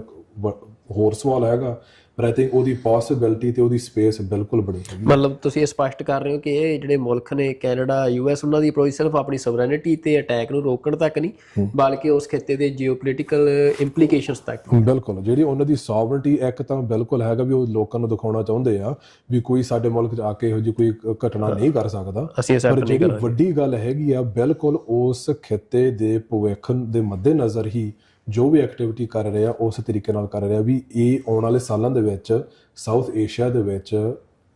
ਕੀ ਕੁਝ ਵਾਪਰਨਾ, ਇਹਦੇ ਵਿੱਚ ਕਿਹੜੀਆਂ ਧਿਰਾਂ ਹੋਣਗੀਆਂ ਤੇ ਕਿਹੜੀ ਧਿਰ ਦੀ ਕਿਹੜੀ ਇਹੋ ਜਿਹੀ ਭੂਮਿਕਾ ਰਹਿਣੀ ਹੈ। ਬਿਲਕੁਲ। ਹੁਣ ਆਪਾਂ ਜਿਹੜਾ ਹੁਣ ਦੂਜਾ ਸਵਾਲ ਸੀਗਾ, ਸੋ ਮੇਰਾ ਕਹਿਣ ਦਾ ਮਤਲਬ ਵੀ ਜਿਹੜੇ ਮੇਰਾ ਉਹ ਮੈਂ ਕੈਵੀਅਟ ਦਿੱਤਾ ਸੀਗਾ, ਬਹੁਤ ਵਾਰ ਜਦੋਂ ਆਪਾਂ ਇਹੋ ਜਿਹੀ ਗੱਲਬਾਤ ਕਰਦੇ ਹਾਂ, ਵੀ ਗੋ 0 to 100 ਵੈਰੀ ਵੈਰੀ ਫਾਸਟ। ਰਾਤੋਂ ਰਾਤ ਆਪਾਂ ਇੰਟਰਨੈਸ਼ਨਲ ਲੈਵਲ ਦੀਆਂ ਢਾਂਚਿਆਂ ਤੇ ਆਪਾਂ ਆ ਜਾਂਦੇ ਵੀ ਆਪਾਂ ਆਹ ਕੁਛ ਕਰਾਂਗੇ, ਉਹ ਕੁਛ ਕਰਾਂਗੇ। ਮੇਰੇ ਹਿਸਾਬ ਨਾਲ ਜਿਹੜੇ ਹੁਣ ਬਹੁਤ ਸਾਰੇ ਕੰਮ ਸੀਗੇ ਜਿਹੜੇ ਸਾਨੂੰ ਪਹਿਲਾਂ ਕਰ ਲੈਣੇ ਚਾਹੀਦੇ ਸੀਗੇ, ਜਿਹੜੇ ਨਹੀਂ ਹੋ ਸਕੇ ਕਿਸੇ ਵੀ ਕਾਰਨ ਕਰਕੇ। ਇਸ ਵੇਲੇ ਜਿਹੜੇ ਹੁਣ ਸਾਡੀ ਏਡੀ ਵੱਡੀ ਟੱਕਰ ਆਪਾਂ ਦੇਣੀ ਆ ਕਿ ਏਡੀ ਵੱਡੀ ਸਰਕਾਰ ਦੇ ਨਾਲ, ਏਡੀ ਵੱਡੀਆਂ ਤਾਕਤਾਂ ਦੇ ਨਾਲ, ਸਿਰਫ ਇੰਡੀਆ ਦੇ ਨਾਲ ਨਹੀਂ, ਹੋਰ ਬਹੁਤ ਸਾਰੇ ਹੁਣ ਜਿੰਨੀਆਂ ਤਾਕਤਾਂ ਹੈਗੀਆਂ, ਐਕਟਰਸ ਬਹੁਤ ਹੈਗੀਆਂ, ਤਾਕਤਵਰ ਧਿਰਾਂ ਬਹੁਤ ਜ਼ਿਆਦਾ ਹੈਗੀਆਂ, ਜਿਨ੍ਹਾਂ ਦੇ ਨਾਲ ਸਾਨੂੰ ਇਨਗੇਜ ਕਿਸੇ ਨਾ ਕਿਸੇ ਰੂਪ ਦੇ ਵਿੱਚ ਕਰਨਾ ਪਊ। ਕਿਸੇ ਨਾਲ ਕੌਨਫਲਿਕਟ ਦੇ ਨਾਲ, ਕਿਸੇ ਨਾਲ ਡਿਪਲੋਮੇਸੀ ਦੇ ਨਾਲ, ਕਿਸੇ ਨਾਲ ਹੋਰ ਕਿਸੇ ਤਰੀਕੇ ਦੇ ਨਾਲ, ਕੋਈ ਦੋਸਤ, ਕੋਈ ਦੁਸ਼ਮਣ। ਐਗਜ਼ੈਕਟਲੀ। ਸੋ ਉਹਦੇ ਵਾਸਤੇ ਜਿਹੜੀ ਆਪਣੀ ਕੈਪੈਸਿਟੀ ਬਿਲਡਿੰਗ ਹੈਗੀ ਆ, ਉਹ ਬਹੁਤ ਜ਼ਿਆਦਾ ਤੇਜ਼ੀ ਦੇ ਨਾਲ, ਗੰਭੀਰਤਾ ਦੇ ਨਾਲ ਸਾਨੂੰ ਕੁਛ ਕਰਨ ਦੀ ਲੋੜ ਹੈਗੀ ਆ। ਆਪਾਂ ਇਸ ਸੋਚ ਚੋਂ ਆਪਾਂ ਨਿਕਲ ਜਾਈਏ ਵੀ ਆਪਾਂ ਰਾਤੋਂ ਰਾਤ ਆਪਾਂ ਕੁਝ ਪ੍ਰਾਪਤ ਕਰ ਲਵਾਂਗੇ, ਹਾਸਲ ਕਰ ਲਵਾਂਗੇ, ਜਾਂ ਆਪਾਂ ਇੱਕ ਕੰਮ ਕਰ ਲਈਏ ਤੇ ਉਹਦੇ ਨਾਲ ਸਾਰਾ ਕੁਝ ਆਪਣਾ ਹੈਂਡਲ ਹੋ ਜਾਣਾ। ਆਈ ਥਿੰਕ ਸਭ ਤੋਂ ਜਿਹੜੀ ਮੁੱਢਲੀ ਗੱਲ ਹੈਗੀ ਹੈ, ਇਹ ਸਮੇਂ ਦੀ ਨਜ਼ਾਕਤ ਨੂੰ, ਗੰਭੀਰਤਾ ਨੂੰ ਸਾਨੂੰ ਸਮਝਣ ਦੀ ਲੋੜ ਹੈਗੀ ਆ, ਨਿੱਠ ਕੇ ਇਹਦੇ ਤੇ ਵਿਚਾਰ ਕਰਨ ਦੀ ਲੋੜ ਹੈਗੀ ਵੀ ਆਪਾਂ ਇਹਦੇ ਚੋਂ ਆਪਾਂ ਲੰਘਣਾ ਕਿਵੇਂ। ਤੇ ਇਹਦੇ ਵਾਸਤੇ ਜੋ ਆਪਣੇ ਲੋਕਲ ਲੈਵਲ ਅਤੇ ਗੁਰਮਤ ਸਿਧਾਂਤ ਨੂੰ ਮੁੱਖ ਰੱਖਦਿਆਂ ਪਹਿਲ ਦੇ ਕੇ ਆਪਾਂ ਆਪਣੀ ਸਰਗਰਮੀ ਤੇ ਆਪਣੀ ਲਾਮਬੰਦੀ ਆਪਾਂ ਕਿਸ ਤਰੀਕੇ ਨਾਲ ਕਰਨੀ ਹੈ। There is no need for massive umbrella organizations necessarily। ਉਹਦੀ ਲੋੜ ਹੈਗੀ ਆ ਕਿਸੇ ਨਾ ਕਿਸੇ ਰੂਪ ਦੇ ਵਿੱਚ, ਪਰ ਜਿਹੜਾ ਸਿੱਖਾਂ ਦਾ ਮੁੱਢਲਾ ਕੰਮ ਜਿਹੜਾ ਹੈਗਾ ਵੀ ਲੋਕਲ ਲੈਵਲ ਤੋਂ ਆਪਾਂ ਸਾਂਝੀ ਰਾਏ ਕਿਵੇਂ ਉਸਾਰਨੀ ਹੈਗੀ ਆ। ਆਪਾਂ ਸਿਰ ਜੋੜ ਕੇ ਵੱਖ-ਵੱਖ ਪਰਸਪੈਕਟਿਵਸ ਤੋਂ ਆਪਾਂ ਹਾਲਾਤਾਂ ਬਾਰੇ ਤੇ ਆਉਣ ਵਾਲੇ ਆਪਣੇ ਅਮਲ ਬਾਰੇ ਸਾਡੀ ਸਮਝ, ਸਾਡੀ ਰਾਏ ਸਾਂਝੀ ਹੋਵੇ। ਉਸ ਤੋਂ ਬਾਅਦ ਜਿਹੜੇ ਆਪਣੇ ਡਿਸੀਜਨ ਮੇਕਿੰਗ ਹੋਣੀ ਆ, ਉਹ ਆਪਾਂ ਕਿਸ ਤਰੀਕੇ ਨਾਲ ਰਿਵਾਈਵ ਕਰ ਸਕਦੇ ਹੋਈਏ ਵੀ ਆਪਣੀ ਜਿੰਨੀਆਂ ਵੀ ਧਿਰਾਂ, ਜਥੇਬੰਦੀਆਂ ਹੈਗੀਆਂ, ਉਹਨਾਂ ਨੂੰ ਇੱਕ ਇਹੋ ਜਿਹੇ ਸਟਰਕਚਰ ਦੇ ਵਿੱਚ, ਇੱਕ ਪ੍ਰੋਸੈਸ ਵਿੱਚ ਆਪਣੀ ਡਿਸੀਜਨ ਮੇਕਿੰਗ ਕਿੱਦਾਂ ਦੀ ਹੋ ਸਕਦੀ ਆ, ਤਾਂ ਕਿ ਆਪਾਂ ਸਾਬਤ ਕਦਮੀ ਅਗਲੇ ਸਟੈਪ ਵੱਲ ਆਪਾਂ ਵੱਧ ਸਕੀਏ। ਤੇ ਉਸ ਪ੍ਰੋਸੈਸ ਵਿੱਚੋਂ ਆਪਣੇ ਲੀਡਰਸ਼ਿਪ ਸਟਰਕਚਰ, ਜਥੇਬੰਦਕ ਸਟਰਕਚਰ ਕਿਸ ਤਰੀਕੇ ਨਾਲ ਇਵੋਲਵ ਹੋਣੇ ਆ। ਤੇ ਅਖੀਰ ਦੇ ਵਿੱਚ ਕਿਉਂਕਿ ਆਪਾਂ ਫੋਰਨ ਇੰਟਰਫੇਰੈਂਸ ਦੀ ਗੱਲ ਕਰ ਰਹੇ ਹਾਂ, ਉਹਦੇ ਬਾਰੇ ਸਾਨੂੰ ਇੱਕ ਟੇਕਿੰਗ ਅ ਸਟੈਪ ਬੈਕ, ਇਹ ਫੋਰਨ ਇੰਟਰਫੇਰੈਂਸ ਦੀ ਗੱਲ ਸਾਰੇ ਮੁਲਕ ਕਰ ਰਹੇ ਆ। ਤੇ ਜੇ ਹੁਣ ਆਪਾਂ ਕਹਿ ਰਹੇ ਹਾਂ ਵੀ ਆਪਾਂ ਵੀ ਇਸ ਕਸ਼ਮਕਸ਼ ਵਿੱਚ ਆਪਾਂ ਧਿਰਾਂ, ਤਾਂ ਸਾਨੂੰ ਵੀ ਸੋਚਣ ਦੀ ਲੋੜ ਹੈਗੀ ਆ ਵੀ ਸਾਡੇ ਵਿੱਚ ਫੋਰਨ ਇੰਟਰਫੇਰੈਂਸ ਕਿੱਦਾਂ ਦੀ ਹੋ ਰਹੀ ਆ, ਉਹਦਾ ਪ੍ਰਭਾਵ ਸਾਡੇ ਤੇ ਕੀ ਪੈ ਰਿਹਾ, ਤੇ ਇਹਨੂੰ ਆਪਾਂ ਟੱਕਰ ਕਿਵੇਂ ਦੇਣੀ ਆ। ਸੋ ਆਪਾਂ ਇਨਫਿਲਟ੍ਰੇਸ਼ਨ ਘੁਸਪੈਠ ਬਾਰੇ ਆਪਾਂ ਗੱਲ ਕਰ ਚੁੱਕੇ ਹਾਂ। ਇਨਫੋਰਮੈਂਟ ਵੀ ਜ਼ਰੂਰ ਹੋਣਗੇ ਜਿਨ੍ਹਾਂ ਨੇ ਇਨਫੋਰਮੇਸ਼ਨ ਗਾਂ ਦੇਣੀ ਆ, ਪਰ ਫੋਰਨ ਇੰਟਰਫੇਰੈਂਸ ਹੋਰ ਬਹੁਤ ਸਾਰੇ ਤਰੀਕੇ, ਜੇ ਹੁਣ ਕਹਿੰਦੇ ਆ ਵੀ ਸਾਡੀ ਇਲੈਕਟੋਰਲ ਡੈਮੋਕ੍ਰੇਸੀ ਦੇ ਵਿੱਚ ਹੀ ਦਖਲ ਦਿੰਦੇ ਆ, ਇਹਦਾ ਮਤਲਬ ਇਹ ਆ ਵੀ ਇੰਡੀਆ ਡਿਸਾਈਡ ਕਰ ਰਿਹਾ, ਪ੍ਰਭਾਵਿਤ ਕਰ ਰਿਹਾ ਕੰਸਰਵੇਟਿਵ ਪਾਰਟੀ ਦਾ ਲੀਡਰ ਕਿਹਨੇ ਬਣਨਾ, ਕਿਸੇ ਹਲਕੇ ਵਿੱਚ ਨੋਮੀਨੇਸ਼ਨ ਕਿਹਨੇ ਜਿੱਤਣੀ ਆ। ਇਹਦਾ ਮਤਲਬ ਸਾਡੇ ਦੇ ਵਿੱਚ ਵੀ, ਸਾਡੇ ਕਮਿਊਨਿਟੀ ਦੇ ਵਿੱਚ, ਸਾਡੀਆਂ ਸੰਸਥਾਵਾਂ ਦੇ ਵਿੱਚ ਵੀ ਇਹੋ ਜਿਹੀ ਇੰਟਰਫੇਰੈਂਸ ਤਾਂ ਹੋਊਗੀ ਨਾ, ਵੀ ਆਪਾਂ ਸਿੱਖਾਂ ਦੇ ਫੈਸਲੇ ਕਿਹੜੇ ਹੋਣੇ ਆ, ਕਦੋਂ ਹੋਣੇ ਆ, ਆਪਣੀ ਲੀਡਰਸ਼ਿਪ ਕਿਵੇਂ ਚੁਣਨੀ ਆ, ਕਿਹਨੇ ਚੁਣਨੀ ਆ, ਭਾਵੇਂ ਗੁਰਦੁਆਰਾ ਕਮੇਟੀ ਹੋਣ, ਭਾਵੇਂ ਹੋਰ ਆਪਣੇ ਪੰਥਕ ਲੀਡਰਸ਼ਿਪ ਕਿਵੇਂ ਉੱਭਰਦੀ ਆ, ਕੌਣ ਵਾਰਦਾ, ਤੇ ਇੰਡੀਅਨ ਸਟੇਟ ਦਾ ਇੰਟਰਸਟ ਕੀ ਆ। ਤੇ ਜਿਹੜੀ ਹੁਣ ਤੀਜੀ ਗੱਲ ਜਿਹੜੀ ਮੈਨੂੰ ਲੱਗਦੀ ਆ, ਟੂ ਬੀ ਕੰਪਲੀਟਲੀ ਓਨੈਸਟ, ਜਦੋਂ ਮੈਂ ਕੋਗਨੀਟਿਵ ਵਾਰਫੇਅਰ ਵਾਲੀ ਗੱਲ ਸੁਣੀ ਸੀਗੀ, ਬਹੁਤ ਚਿਰਾਂ ਤੋਂ ਮੇਰੇ ਦਿਮਾਗ 'ਚ ਚੱਲ ਰਹੀ ਸੀ ਵੀ ਟੈਕਨੋਲੋਜੀ ਵਰਤ ਕੇ, ਸੋਸ਼ਲ ਮੀਡੀਆ ਵਰਤ ਕੇ ਸਾਡੇ ਤੇ ਆਲਰੇਡੀ ਅਟੈਕ ਬਹੁਤ ਚਿਰਾਂ ਦੇ ਹੋ ਰਹੇ ਆ। ਪਰ ਉਸ ਡਾਕੂਮੈਂਟ ਦੇਖ ਕੇ I understood the gravity of it. So ਜੋ ਸਿੱਖਾਂ ਦੇ ਵਿੱਚ ਜੋ ਕੁਛ ਸੋਸ਼ਲ ਮੀਡੀਆ ਤੇ ਚੱਲ ਰਿਹਾ, ਜੋ ਪਿਕਚਰ ਪੇਸ਼ ਕੀਤੀ ਜਾਂਦੀ ਆ ਪੰਜਾਬ ਦੇ ਹਾਲਾਤਾਂ ਬਾਰੇ, ਸਿਆਸਤ ਬਾਰੇ, ਤੇ ਜੋ ਕੁਛ ਆਪਣੇ ਫਾਲਟ ਲਾਈਨਸ ਐਕਟੀਵੇਟ ਹੋ ਰਿਹਾ, ਪੋਲਰਾਈਜੇਸ਼ਨ ਹੋ ਰਹੀ ਹੈ ਸੋਸ਼ਲ ਮੀਡੀਆ ਦੇ ਵਿੱਚ, ਸੋਸ਼ਲ ਮੀਡੀਆ ਤੇ ਸ਼ੁਰੂ ਹੋ ਕੇ ਫਿਰ ਇਨ ਰੀਅਲ ਲਾਈਫ ਕੰਕਰੀਟ ਆਪਣੇ ਲੋਕਲ ਲੈਵਲ ਤੇ ਜਿਹੜੇ ਅਸਰ ਪੈਣੇ ਸ਼ੁਰੂ ਹੋ ਗਏ ਆ, ਉਹਨੂੰ ਸਾਨੂੰ ਬਹੁਤ ਗੰਭੀਰਤਾ ਦੇ ਨਾਲ ਉਹਦੇ ਬਾਰੇ ਸਾਨੂੰ ਵਿਚਾਰ ਕਰਕੇ ਉਹਦਾ ਹੱਲ ਕੱਢਣ ਦੀ ਮਤਲਬ ਤੁਸੀਂ ਇਸ਼ਾਰਾ ਕਰ ਰਹੇ ਹੋ ਜਿਵੇਂ ਹੁਣ ਪਿੱਛੇ ਗੁਰਪ੍ਰੀਤ ਸਿੰਘ ਹਰੀਨੋ ਦਾ ਪੰਜਾਬ 'ਚ ਇੱਕ ਕਤਲ ਹੋਇਆ, ਬਿਲਕੁਲ, ਤੇ ਮਤਲਬ ਇਹ ਸਾਰਾ ਕੁਝ ਮਤਲਬ ਜਾਂਦੇ ਜਾਂਦੇ ਚਲੋ ਇਹ ਵੀ ਇੱਕ ਗੱਲ ਡਿਸਕਸ ਕਰ ਲਈਏ ਵੀ ਪੰਥਕ ਹਾਲਾਤ ਇਹੋ ਜਿਹੇ ਬਣੇ ਹੋਏ ਆ ਵੀ ਇੱਕ ਚੈਲੰਜ ਆ ਰਿਹਾ, ਉਹ ਓਪਰਚੁਨਿਟੀ ਵੀ ਤੁਸੀਂ ਉਹਨੂੰ ਬਣਾ ਸਕਦੇ ਹੋ, ਪਰ ਉਹਦੇ ਲਈ ਤੁਸੀਂ ਕਿਹਾ ਵੀ ਸਾਨੂੰ ਤਿਆਰ ਹੋਣ ਦੀ ਲੋੜ। ਤਾਂ ਜਿਹੜਾ ਸੋਸ਼ਲ ਮੀਡੀਆ ਆ, ਮਤਲਬ ਕਿਉਂਕਿ ਅੱਜ ਵੱਡੇ ਪੱਧਰ ਤੇ ਅਸੀਂ ਇਹ ਦੇਖ ਰਹੇ ਹਾਂ ਵੀ ਜਿਹੜੇ ਨੌਜਵਾਨ ਆ ਉਹ ਗਰਾਊਂਡ ਦੇ ਉੱਤੇ ਐਕਟਿਵ ਨਹੀਂ ਹੁੰਦੇ ਆ, ਗਰਾਊਂਡ ਦੇ ਉੱਤੇ ਉਹਨਾਂ ਦੀ ਆਪਸ 'ਚ ਕੋਈ ਇੰਗੇਜਮੈਂਟ ਨਹੀਂ ਹੁੰਦੀ ਆ, ਉੱਥੇ ਜਥੇਬੰਦੀਆਂ ਸੋਸ਼ਲ ਮੀਡੀਆ 'ਤੇ ਹੀ ਬਣੀਆਂ ਹੋਈਆਂ ਨੇ, ਤੇ ਉੱਥੋਂ ਹੀ ਸੋਸ਼ਲ ਮੀਡੀਆ ਦੇ ਉੱਤੋਂ ਫਿਰ ਅੱਜ ਉਹਦੇ ਗਰਾਊਂਡ ਦੇ ਉੱਤੇ ਸਾਨੂੰ ਅਸਰ ਵੀ ਦੇਖਣ ਲੱਗ ਗਿਆ। ਤਾਂ ਇਹ ਤੋਂ ਜਿਹੜਾ ਸਿੱਖ ਨੌਜਵਾਨ ਆ ਜਾਂ ਸਿੱਖ ਸੁਸਾਇਟੀ ਆ ਓਵਰਆਲ ਓਵਰ ਦੀ ਗਲੋਬ, ਉਹ ਕਿਵੇਂ ਬਚ ਸਕਦੀ ਆ, ਉਹਨੂੰ ਕਿਹੜੀ ਅਪਰੋਚ ਲੈਣੀ ਚਾਹੀਦੀ ਆ? ਸੋਸ਼ਲ ਮੀਡੀਆ ਦਾ ਬਾਇਕਾਟ ਹੀ ਕਰ ਦੇਣਾ ਚਾਹੀਦਾ ਜਾਂ ਸਾਨੂੰ ਮਤਲਬ ਉਹਨੂੰ ਯੂਜ਼ ਕਰਨ ਦੇ ਕੋਈ ਜਿਹੜੇ ਮਾਪਦੰਡ ਆ ਉਹ ਬਣਾਉਣੇ ਚਾਹੀਦੇ ਆ ਵੀ ਆਪਾਂ ਕਿਹੜੀ ਗੱਲ ਕਿੱਥੋਂ ਕਿਵੇਂ ਸਮਝਣੀ ਆ? ਸੋ ਆਈ ਥਿੰਕ ਕਈ ਨੂੰ ਸ਼ਾਇਦ ਮੇਰੀ ਗੱਲ ਚੰਗੀ ਨਾ ਲੱਗੇ, ਕੌੜੀ ਲੱਗੇ, ਮੈਂ ਬਾਇਕਾਟ ਦੀ ਗੱਲ ਤਾਂ ਨਹੀਂ ਕਰਦਾ, ਪਰ ਆਈ ਵੁੱਡ ਸੇ ਸਾਨੂੰ ਬਿਲਕੁਲ ਇਹ ਜਿਹੜੇ ਸਾਡੇ ਦਿਮਾਗ ਦੇ ਵਿੱਚ ਹੈਗਾ ਸੋਸ਼ਲ ਮੀਡੀਆ ਰਾਹੀਂ ਆਪਾਂ ਇਹਦੇ ਚੋਂ ਕੁਝ ਹਾਸਲ ਕਰ ਲਵਾਂਗੇ, ਕੋਈ ਲਾਮਬੰਦੀ ਕਰ ਲਵਾਂਗੇ, ਕੋਈ ਨੈਰੇਟਿਵ ਸਿਰਜ ਕੇ ਸੰਗਤਾਂ ਦੇ ਵਿੱਚ ਜਾਗਰੂਕਤਾ ਆਪਾਂ ਲਿਆਵਾਂਗੇ, ਉਹ ਮੇਰੇ ਹਿਸਾਬ ਨਾਲ ਤਾਂ ਮੈਂ ਗਲਤ ਵੀ ਹੋ ਸਕਦਾ, ਉਹ ਬਿਲਕੁਲ ਨਹੀਂ ਹੋਣੀ। ਜਿਹਨੇ ਕੋਈ ਥੋੜ੍ਹੀ ਬਹੁਤੀ ਐਕਟੀਵਿਟੀ ਕਰਨੀ ਆ ਉਹ ਕਰੀ ਜਾਣ, ਪਰ ਇਹ ਮਤ ਸਮਝੋ ਵੀ ਸੋਸ਼ਲ ਮੀਡੀਆ ਤੇ ਕੋਈ ਐਕਟੀਵਿਟੀ ਇਹ ਸੰਘਰਸ਼ ਆ, ਦੈਟਸ ਨਾਟ ਰਿਐਲਿਟੀ। ਜਿਹੜੇ ਹੁਣ ਸੋਸ਼ਲ ਮੀਡੀਆ ਦੀ ਡਿਵੈਲਪਮੈਂਟ ਦੇ ਸ਼ੁਰੂਆਤੀ ਦੌਰ ਦੇ ਵਿੱਚ, ਜਿਵੇਂ ਹੁਣ ਅਰਬ ਸਪਰਿੰਗ ਹੋਇਆ ਸੀਗਾ ਅਰਾਊਂਡ 2011, ਉਹਨਾਂ ਦਿਨਾਂ ਦੇ ਵਿੱਚ ਸੋਸ਼ਲ ਮੀਡੀਆ ਵੀ ਨਵਾਂ ਸੀਗਾ, ਤੇ ਉਹਨਾਂ ਨੇ ਕੁਛ ਤਰੀਕਿਆਂ ਦੇ ਨਾਲ ਉਹਨੂੰ ਵਰਤ ਕੇ ਇੱਕ ਲਹਿਰ ਉਹਨਾਂ ਨੇ ਖੜੀ ਕਰ ਲਈ ਸੀ। ਐਟ ਦੈਟ ਪੁਆਇੰਟ ਕਾਫੀ ਸਟੱਡੀ ਵੀ ਹੋਈ ਸੀਗੀ ਵੀ ਆਪਾਂ ਇਹੋ ਜਿਹੇ ਹਾਲਾਤਾਂ ਤੋਂ, ਵੱਡੀਆਂ ਤਾਕਤਾਂ ਨੇ ਤੇ ਕਾਰਪੋਰੇਸ਼ਨਸ ਨੇ ਵੀ ਆਪਾਂ ਇਹਨੂੰ ਇਸ ਤੋਂ ਬਚਣਾ ਹੀ ਨਹੀਂ, ਪਰ ਆਪਾਂ ਦੂਜੇ ਪਾਸੇ ਆਪਾਂ ਇਹਨੂੰ ਕਾਬੂ ਕਰਨ ਵਾਸਤੇ ਆਪਾਂ ਕਿਵੇਂ ਵਰਤਣਾ। ਸੋ ਮੈਂ ਇਹ ਨਹੀਂ ਕਹਿੰਦਾ ਸਾਰਿਆਂ ਨੂੰ ਵੀ ਤੁਸੀਂ ਬਾਈਕਾਟ ਕਰੋ, ਪਰ ਮੈਂ ਇਹ ਕਹੂੰਗਾ ਵੀ ਸੋਸ਼ਲ ਮੀਡੀਆ ਸੰਘਰਸ਼ ਦਾ, ਲੋਕਲ ਲੈਵਲ ਦੀ ਸਰਗਰਮੀ ਦਾ, ਫੇਸ ਟੂ ਫੇਸ ਕਨੈਕਸ਼ਨ ਦਾ ਰਿਪਲੇਸਮੈਂਟ ਕਦੇ ਹੋ ਨਹੀਂ ਸਕਦਾ। ਸੋਸ਼ਲ ਮੀਡੀਆ ਮੈਂ ਕਹੂੰਗਾ ਇਹ ਜਿਹੜਾ ਆਪਣਾ ਭਰਮ ਆ ਜਾਂ ਬਿਮਾਰੀ ਆ, ਬਹੁਤ ਦੀਰਘ ਇਹ ਬਿਮਾਰੀ ਹੈਗੀ ਆ, ਤੇ ਇਹਦਾ ਹੱਲ ਜਿਹੜਾ ਹੈਗਾ ਸੰਗਤ ਦੇ ਵਿੱਚ ਹੀ ਹੋਣਾ। ਜੇ ਜਿਹੜਾ ਆਪਣਾ ਪੁਰਾਤਨ, ਜਿਹੜਾ ਆਪਣਾ ਰਵਾਇਤੀ ਤਰੀਕਾ ਘਰ ਹੈਗਾ ਸਿੱਖਾਂ ਦਾ ਸਿਰ ਜੋੜ ਕੇ ਬੈਠਣ ਦਾ, ਅਕਾਲ ਪੁਰਖ ਦੀ ਪੂਜਾ ਕਰਨ ਵਾਸਤੇ, ਨਾਮ ਬਾਣੀ ਦਾ ਅਭਿਆਸ ਕਰਨ ਵਾਸਤੇ, ਤੇ ਪੰਥਕ ਸੇਵਾਵਾਂ, ਪੰਥਕ ਸੰਘਰਸ਼ ਨੂੰ ਅੱਗੇ ਲੈ ਕੇ ਜਾਣ ਵਾਸਤੇ, ਉਹੀ ਆਪਣਾ ਤਰੀਕਾ ਘਰ ਹੈਗਾ, ਫੇਸ ਟੂ ਫੇਸ ਕਨੈਕਸ਼ਨ ਤੇ ਲੋਕਲ ਲੈਵਲ ਦੀ ਸਰਗਰਮੀ। ਬਿਲਕੁਲ ਜੀ, ਬਿਲਕੁਲ ਪ੍ਰਭਜੋਤ ਸਿੰਘ ਜੀ, ਬੜੀਆਂ, ਕਿਉਂਕਿ ਸਮਾਂ ਸੀਮਤ ਸੀ ਸਾਡੇ ਕੋਲ, ਅਜੇ ਸ਼ਾਇਦ ਹੋਰ ਨਵੀਆਂ ਅਪਡੇਟਸ ਅਗਲੇ ਦਿਨਾਂ ਦੇ ਵਿੱਚ ਸਾਡੇ ਸਾਹਮਣੇ ਆਉਂਦੀਆਂ ਰਹਿਣਗੀਆਂ, ਪਰ ਕਿਉਂਕਿ ਜਿਹੜਾ ਨਜ਼ਰੀਆ ਹੁੰਦਾ ਆ, ਹੁਣ ਅਸੀਂ ਦੇਖ ਰਹੇ ਹਾਂ ਕੈਨੇਡਾ ਦੇ ਮੀਡੀਆ ਦੇ ਵਿੱਚ ਵੱਖਰਾ ਨਜ਼ਰੀਆ ਸਾਹਮਣੇ ਆ ਰਿਹਾ ਘਟਨਾਵਾਂ ਲੈ ਕੇ, ਜੇ ਤੁਸੀਂ ਇੰਡੀਆ ਦੇ ਨਿਊਜ਼ਪੇਪਰ ਉਹਨਾਂ ਦਾ ਮੀਡੀਆ ਚੱਕੋ ਤਾਂ ਟੋਟਲੀ ਡਿਫਰੈਂਟ ਆ, ਪਰ ਸਿੱਖ ਨਜ਼ਰੀਆ ਜਿਹੜਾ ਆ ਉਹ ਜਾਣਾ ਬੜਾ ਜ਼ਰੂਰੀ ਸੀ। ਇਸ ਕਰਕੇ ਅੱਜ ਤੁਹਾਡੀ ਇਹ ਗੱਲਬਾਤ, ਮੈਂ ਕਹਿੰਦਾ ਕਿ ਹਿਸਟੋਰੀਕਲ ਗੱਲਬਾਤ ਆ, ਇਹਦੀ ਜਦੋਂ ਤੱਕ ਇਹ ਹੁਣ ਸਟਰਗਲ ਅੱਗੇ ਚੱਲਣੀ ਆ ਉਹਦੀ ਰੈਲੇਵੈਂਸ ਰਹਿਣੀ ਆ ਇਸ ਗੱਲਬਾਤ ਦੀ। ਤੇ ਬਹੁਤ ਧੰਨਵਾਦ ਤੁਹਾਡਾ ਸਾਡੇ ਨਾਲ ਗੱਲਬਾਤ ਕਰਨ ਦੇ ਲਈ, ਇਸ ਗੱਲਬਾਤ ਦੇ ਵਿੱਚ ਸ਼ਾਮਲ ਹੋਣ ਦੇ ਲਈ, ਤੇ ਅੱਗੇ ਵੀ ਤੁਹਾਨੂੰ ਤਕਲੀਫ ਦਿੰਦੇ ਰਹਾਂਗੇ ਕਿ ਜਦੋਂ ਵੀ ਕੋਈ ਪੰਥਕ ਮਸਲਾ ਇਸ ਤਰੀਕੇ ਦਾ ਆਉਂਦਾ ਤੇ ਤੁਸੀਂ ਜਿਹੜੀਆਂ ਤੁਹਾਡੀਆਂ ਸੇਵਾਵਾਂ ਨੇ, ਸਿੱਖ ਕੋਲੀਸ਼ਨ ਜਿਹੜਾ ਇਹ ਗਰੁੱਪ ਬਣਿਆ ਉਹਦੇ ਤੁਸੀਂ ਨਿਭਾ ਰਹੇ ਹੋ, ਉਹਦੇ ਲਈ ਵੀ ਤੁਹਾਡਾ ਧੰਨਵਾਦ। TV 84 ਵੱਲੋਂ ਵੀ, ਤੇ ਅਸੀਂ ਆਪਣੇ ਦਰਸ਼ਕਾਂ ਦਾ ਵੀ ਧੰਨਵਾਦ ਕਰਦੇ ਹਾਂ ਕਿ ਜਿਹੜੇ ਸਾਡੇ ਨਾਲ ਇਸ ਗੱਲਬਾਤ ਦੇ ਵਿੱਚ ਜੁੜੇ। ਤੇ ਜਿਵੇਂ ਪ੍ਰਭਜੋਤ ਸਿੰਘ ਹੋਰਾਂ ਨੇ ਕਿਹਾ ਕਿ ਜਿਹੜਾ ਸਮਾਂ ਆ ਉਹ ਬੜਾ ਚੈਲੰਜਿੰਗ ਆ, ਤੇ ਉਹਨਾਂ ਨੇ ਅਖੀਰ ਦੇ ਵਿੱਚ ਜਿਹੜੀ ਗੱਲ ਕੀਤੀ ਆ, ਸੰਗਤੀ ਤੌਰ ਦੇ ਉੱਤੇ ਬੈਠ ਕੇ ਇੱਕ ਦੂਜੇ ਦੇ ਨਾਲ face to face connections build ਕਰਨੇ, ਆਪਣੀਆਂ ਲੋਕਲ ਲੈਵਲ ਦੇ ਉੱਤੇ ਆਪਣੇ ਆਰਗੇਨਾਈਜੇਸ਼ਨਲ ਸਟਰਕਚਰਸ ਨੂੰ ਬਿਲਡ ਕਰਨਾ, ਇਹ ਸ਼ਾਇਦ ਇਸ ਸਮੇਂ ਸਿੱਖਾਂ ਦੇ ਲਈ ਸਭ ਤੋਂ ਜ਼ਰੂਰੀ ਕੰਮ, ਜਿਹਦੇ ਨਾਲ ਤੁਸੀਂ ਜਿਹੜੀ ਬਾਹਰੀ ਦਖਲਅੰਦਾਜ਼ੀ ਆ, ਫੋਰਨ ਇੰਟਰਫੇਰੈਂਸ ਕਹਿ ਸਕਦੇ ਹੋ, ਉਹਨੂੰ ਵੀ ਰੋਕ ਸਕਦੇ ਹੋ, ਤੇ ਨਾਲ ਇੱਕ ਜਿਹੜੀ ਸਾਂਝੀ ਰਾਏ ਉਸਾਰਨੀ ਆ ਪੰਥ ਦੇ ਵਿੱਚ ਬਣ ਰਹੇ ਹਾਲਾਤਾਂ ਪ੍ਰਤੀ, ਉਹ ਵੀ ਉਸਾਰੀ ਜਾ ਸਕਦੀ ਆ। ਤਾਂ ਇਸ ਕਰਕੇ ਜਿਹੜਾ ਸੋਸ਼ਲ ਮੀਡੀਆ ਆ, ਜਿਹਦੇ ਬਾਰੇ ਇੱਕ ਤਰ੍ਹਾਂ ਦੇ ਨਾਲ ਉਹ ਕੋਗਨੀਟਿਵ ਵਾਰਫੇਅਰ, ਤੁਸੀਂ ਉਹਨੂੰ ਇਹਦੇ ਬਾਰੇ ਹੋਰ ਵੀ ਪੜ੍ਹ ਸਕਦੇ ਹੋ ਗੂਗਲ 'ਤੇ ਸਰਚ ਕਰਕੇ, ਵੀ ਉਹ ਜਿਹੜਾ ਸੀਸਸ ਨੇ ਫਾਈਂਡ ਆਊਟ ਕੀਤਾ ਆ ਵੀ ਕੋਗਨੀਟਿਵ ਵਾਰਫੇਅਰ ਜਿਹੜਾ ਆ ਇੰਡੀਆ ਉਹ ਸਿੱਖਾਂ ਦੇ ਖਿਲਾਫ ਕਰ ਰਿਹਾ ਆ, ਤੇ ਤੁਸੀਂ ਉਸ ਦਾ ਸ਼ਿਕਾਰ ਨਾ ਹੋ ਜਾਓ। ਇਹ ਤੁਹਾਨੂੰ ਇਹਦੇ ਬਾਰੇ ਹਰ ਸਿੱਖ ਨੂੰ ਸੁਚੇਤ ਰਹਿਣਾ ਚਾਹੀਦਾ ਆ, ਕਿਉਂਕਿ ਇਹ ਜਿਹੜਾ ਸਿੱਖਾਂ ਦਾ ਇਹ ਸੰਘਰਸ਼ ਆ, ਇਹ ਸੰਘਰਸ਼ ਕੋਈ 4-5 ਸਾਲ ਦੀ ਸਰਕਾਰ ਵਾਲਾ ਨਹੀਂ ਕਿ 4-5 ਸਾਲ ਬਾਅਦ 2 ਸਾਲ ਬਾਅਦ ਵੋਟਾਂ ਪੈ ਜਾਣੀਆਂ ਨੇ ਤੇ ਫਿਰ ਤੁਹਾਡੀ ਸਰਕਾਰ ਆ ਜਾਣੀ ਆ। ਇਸ ਸੰਘਰਸ਼ ਦੇ ਵਿੱਚ ਲੱਖਾਂ ਜਾਨਾਂ ਲੱਗੀਆਂ ਨੇ,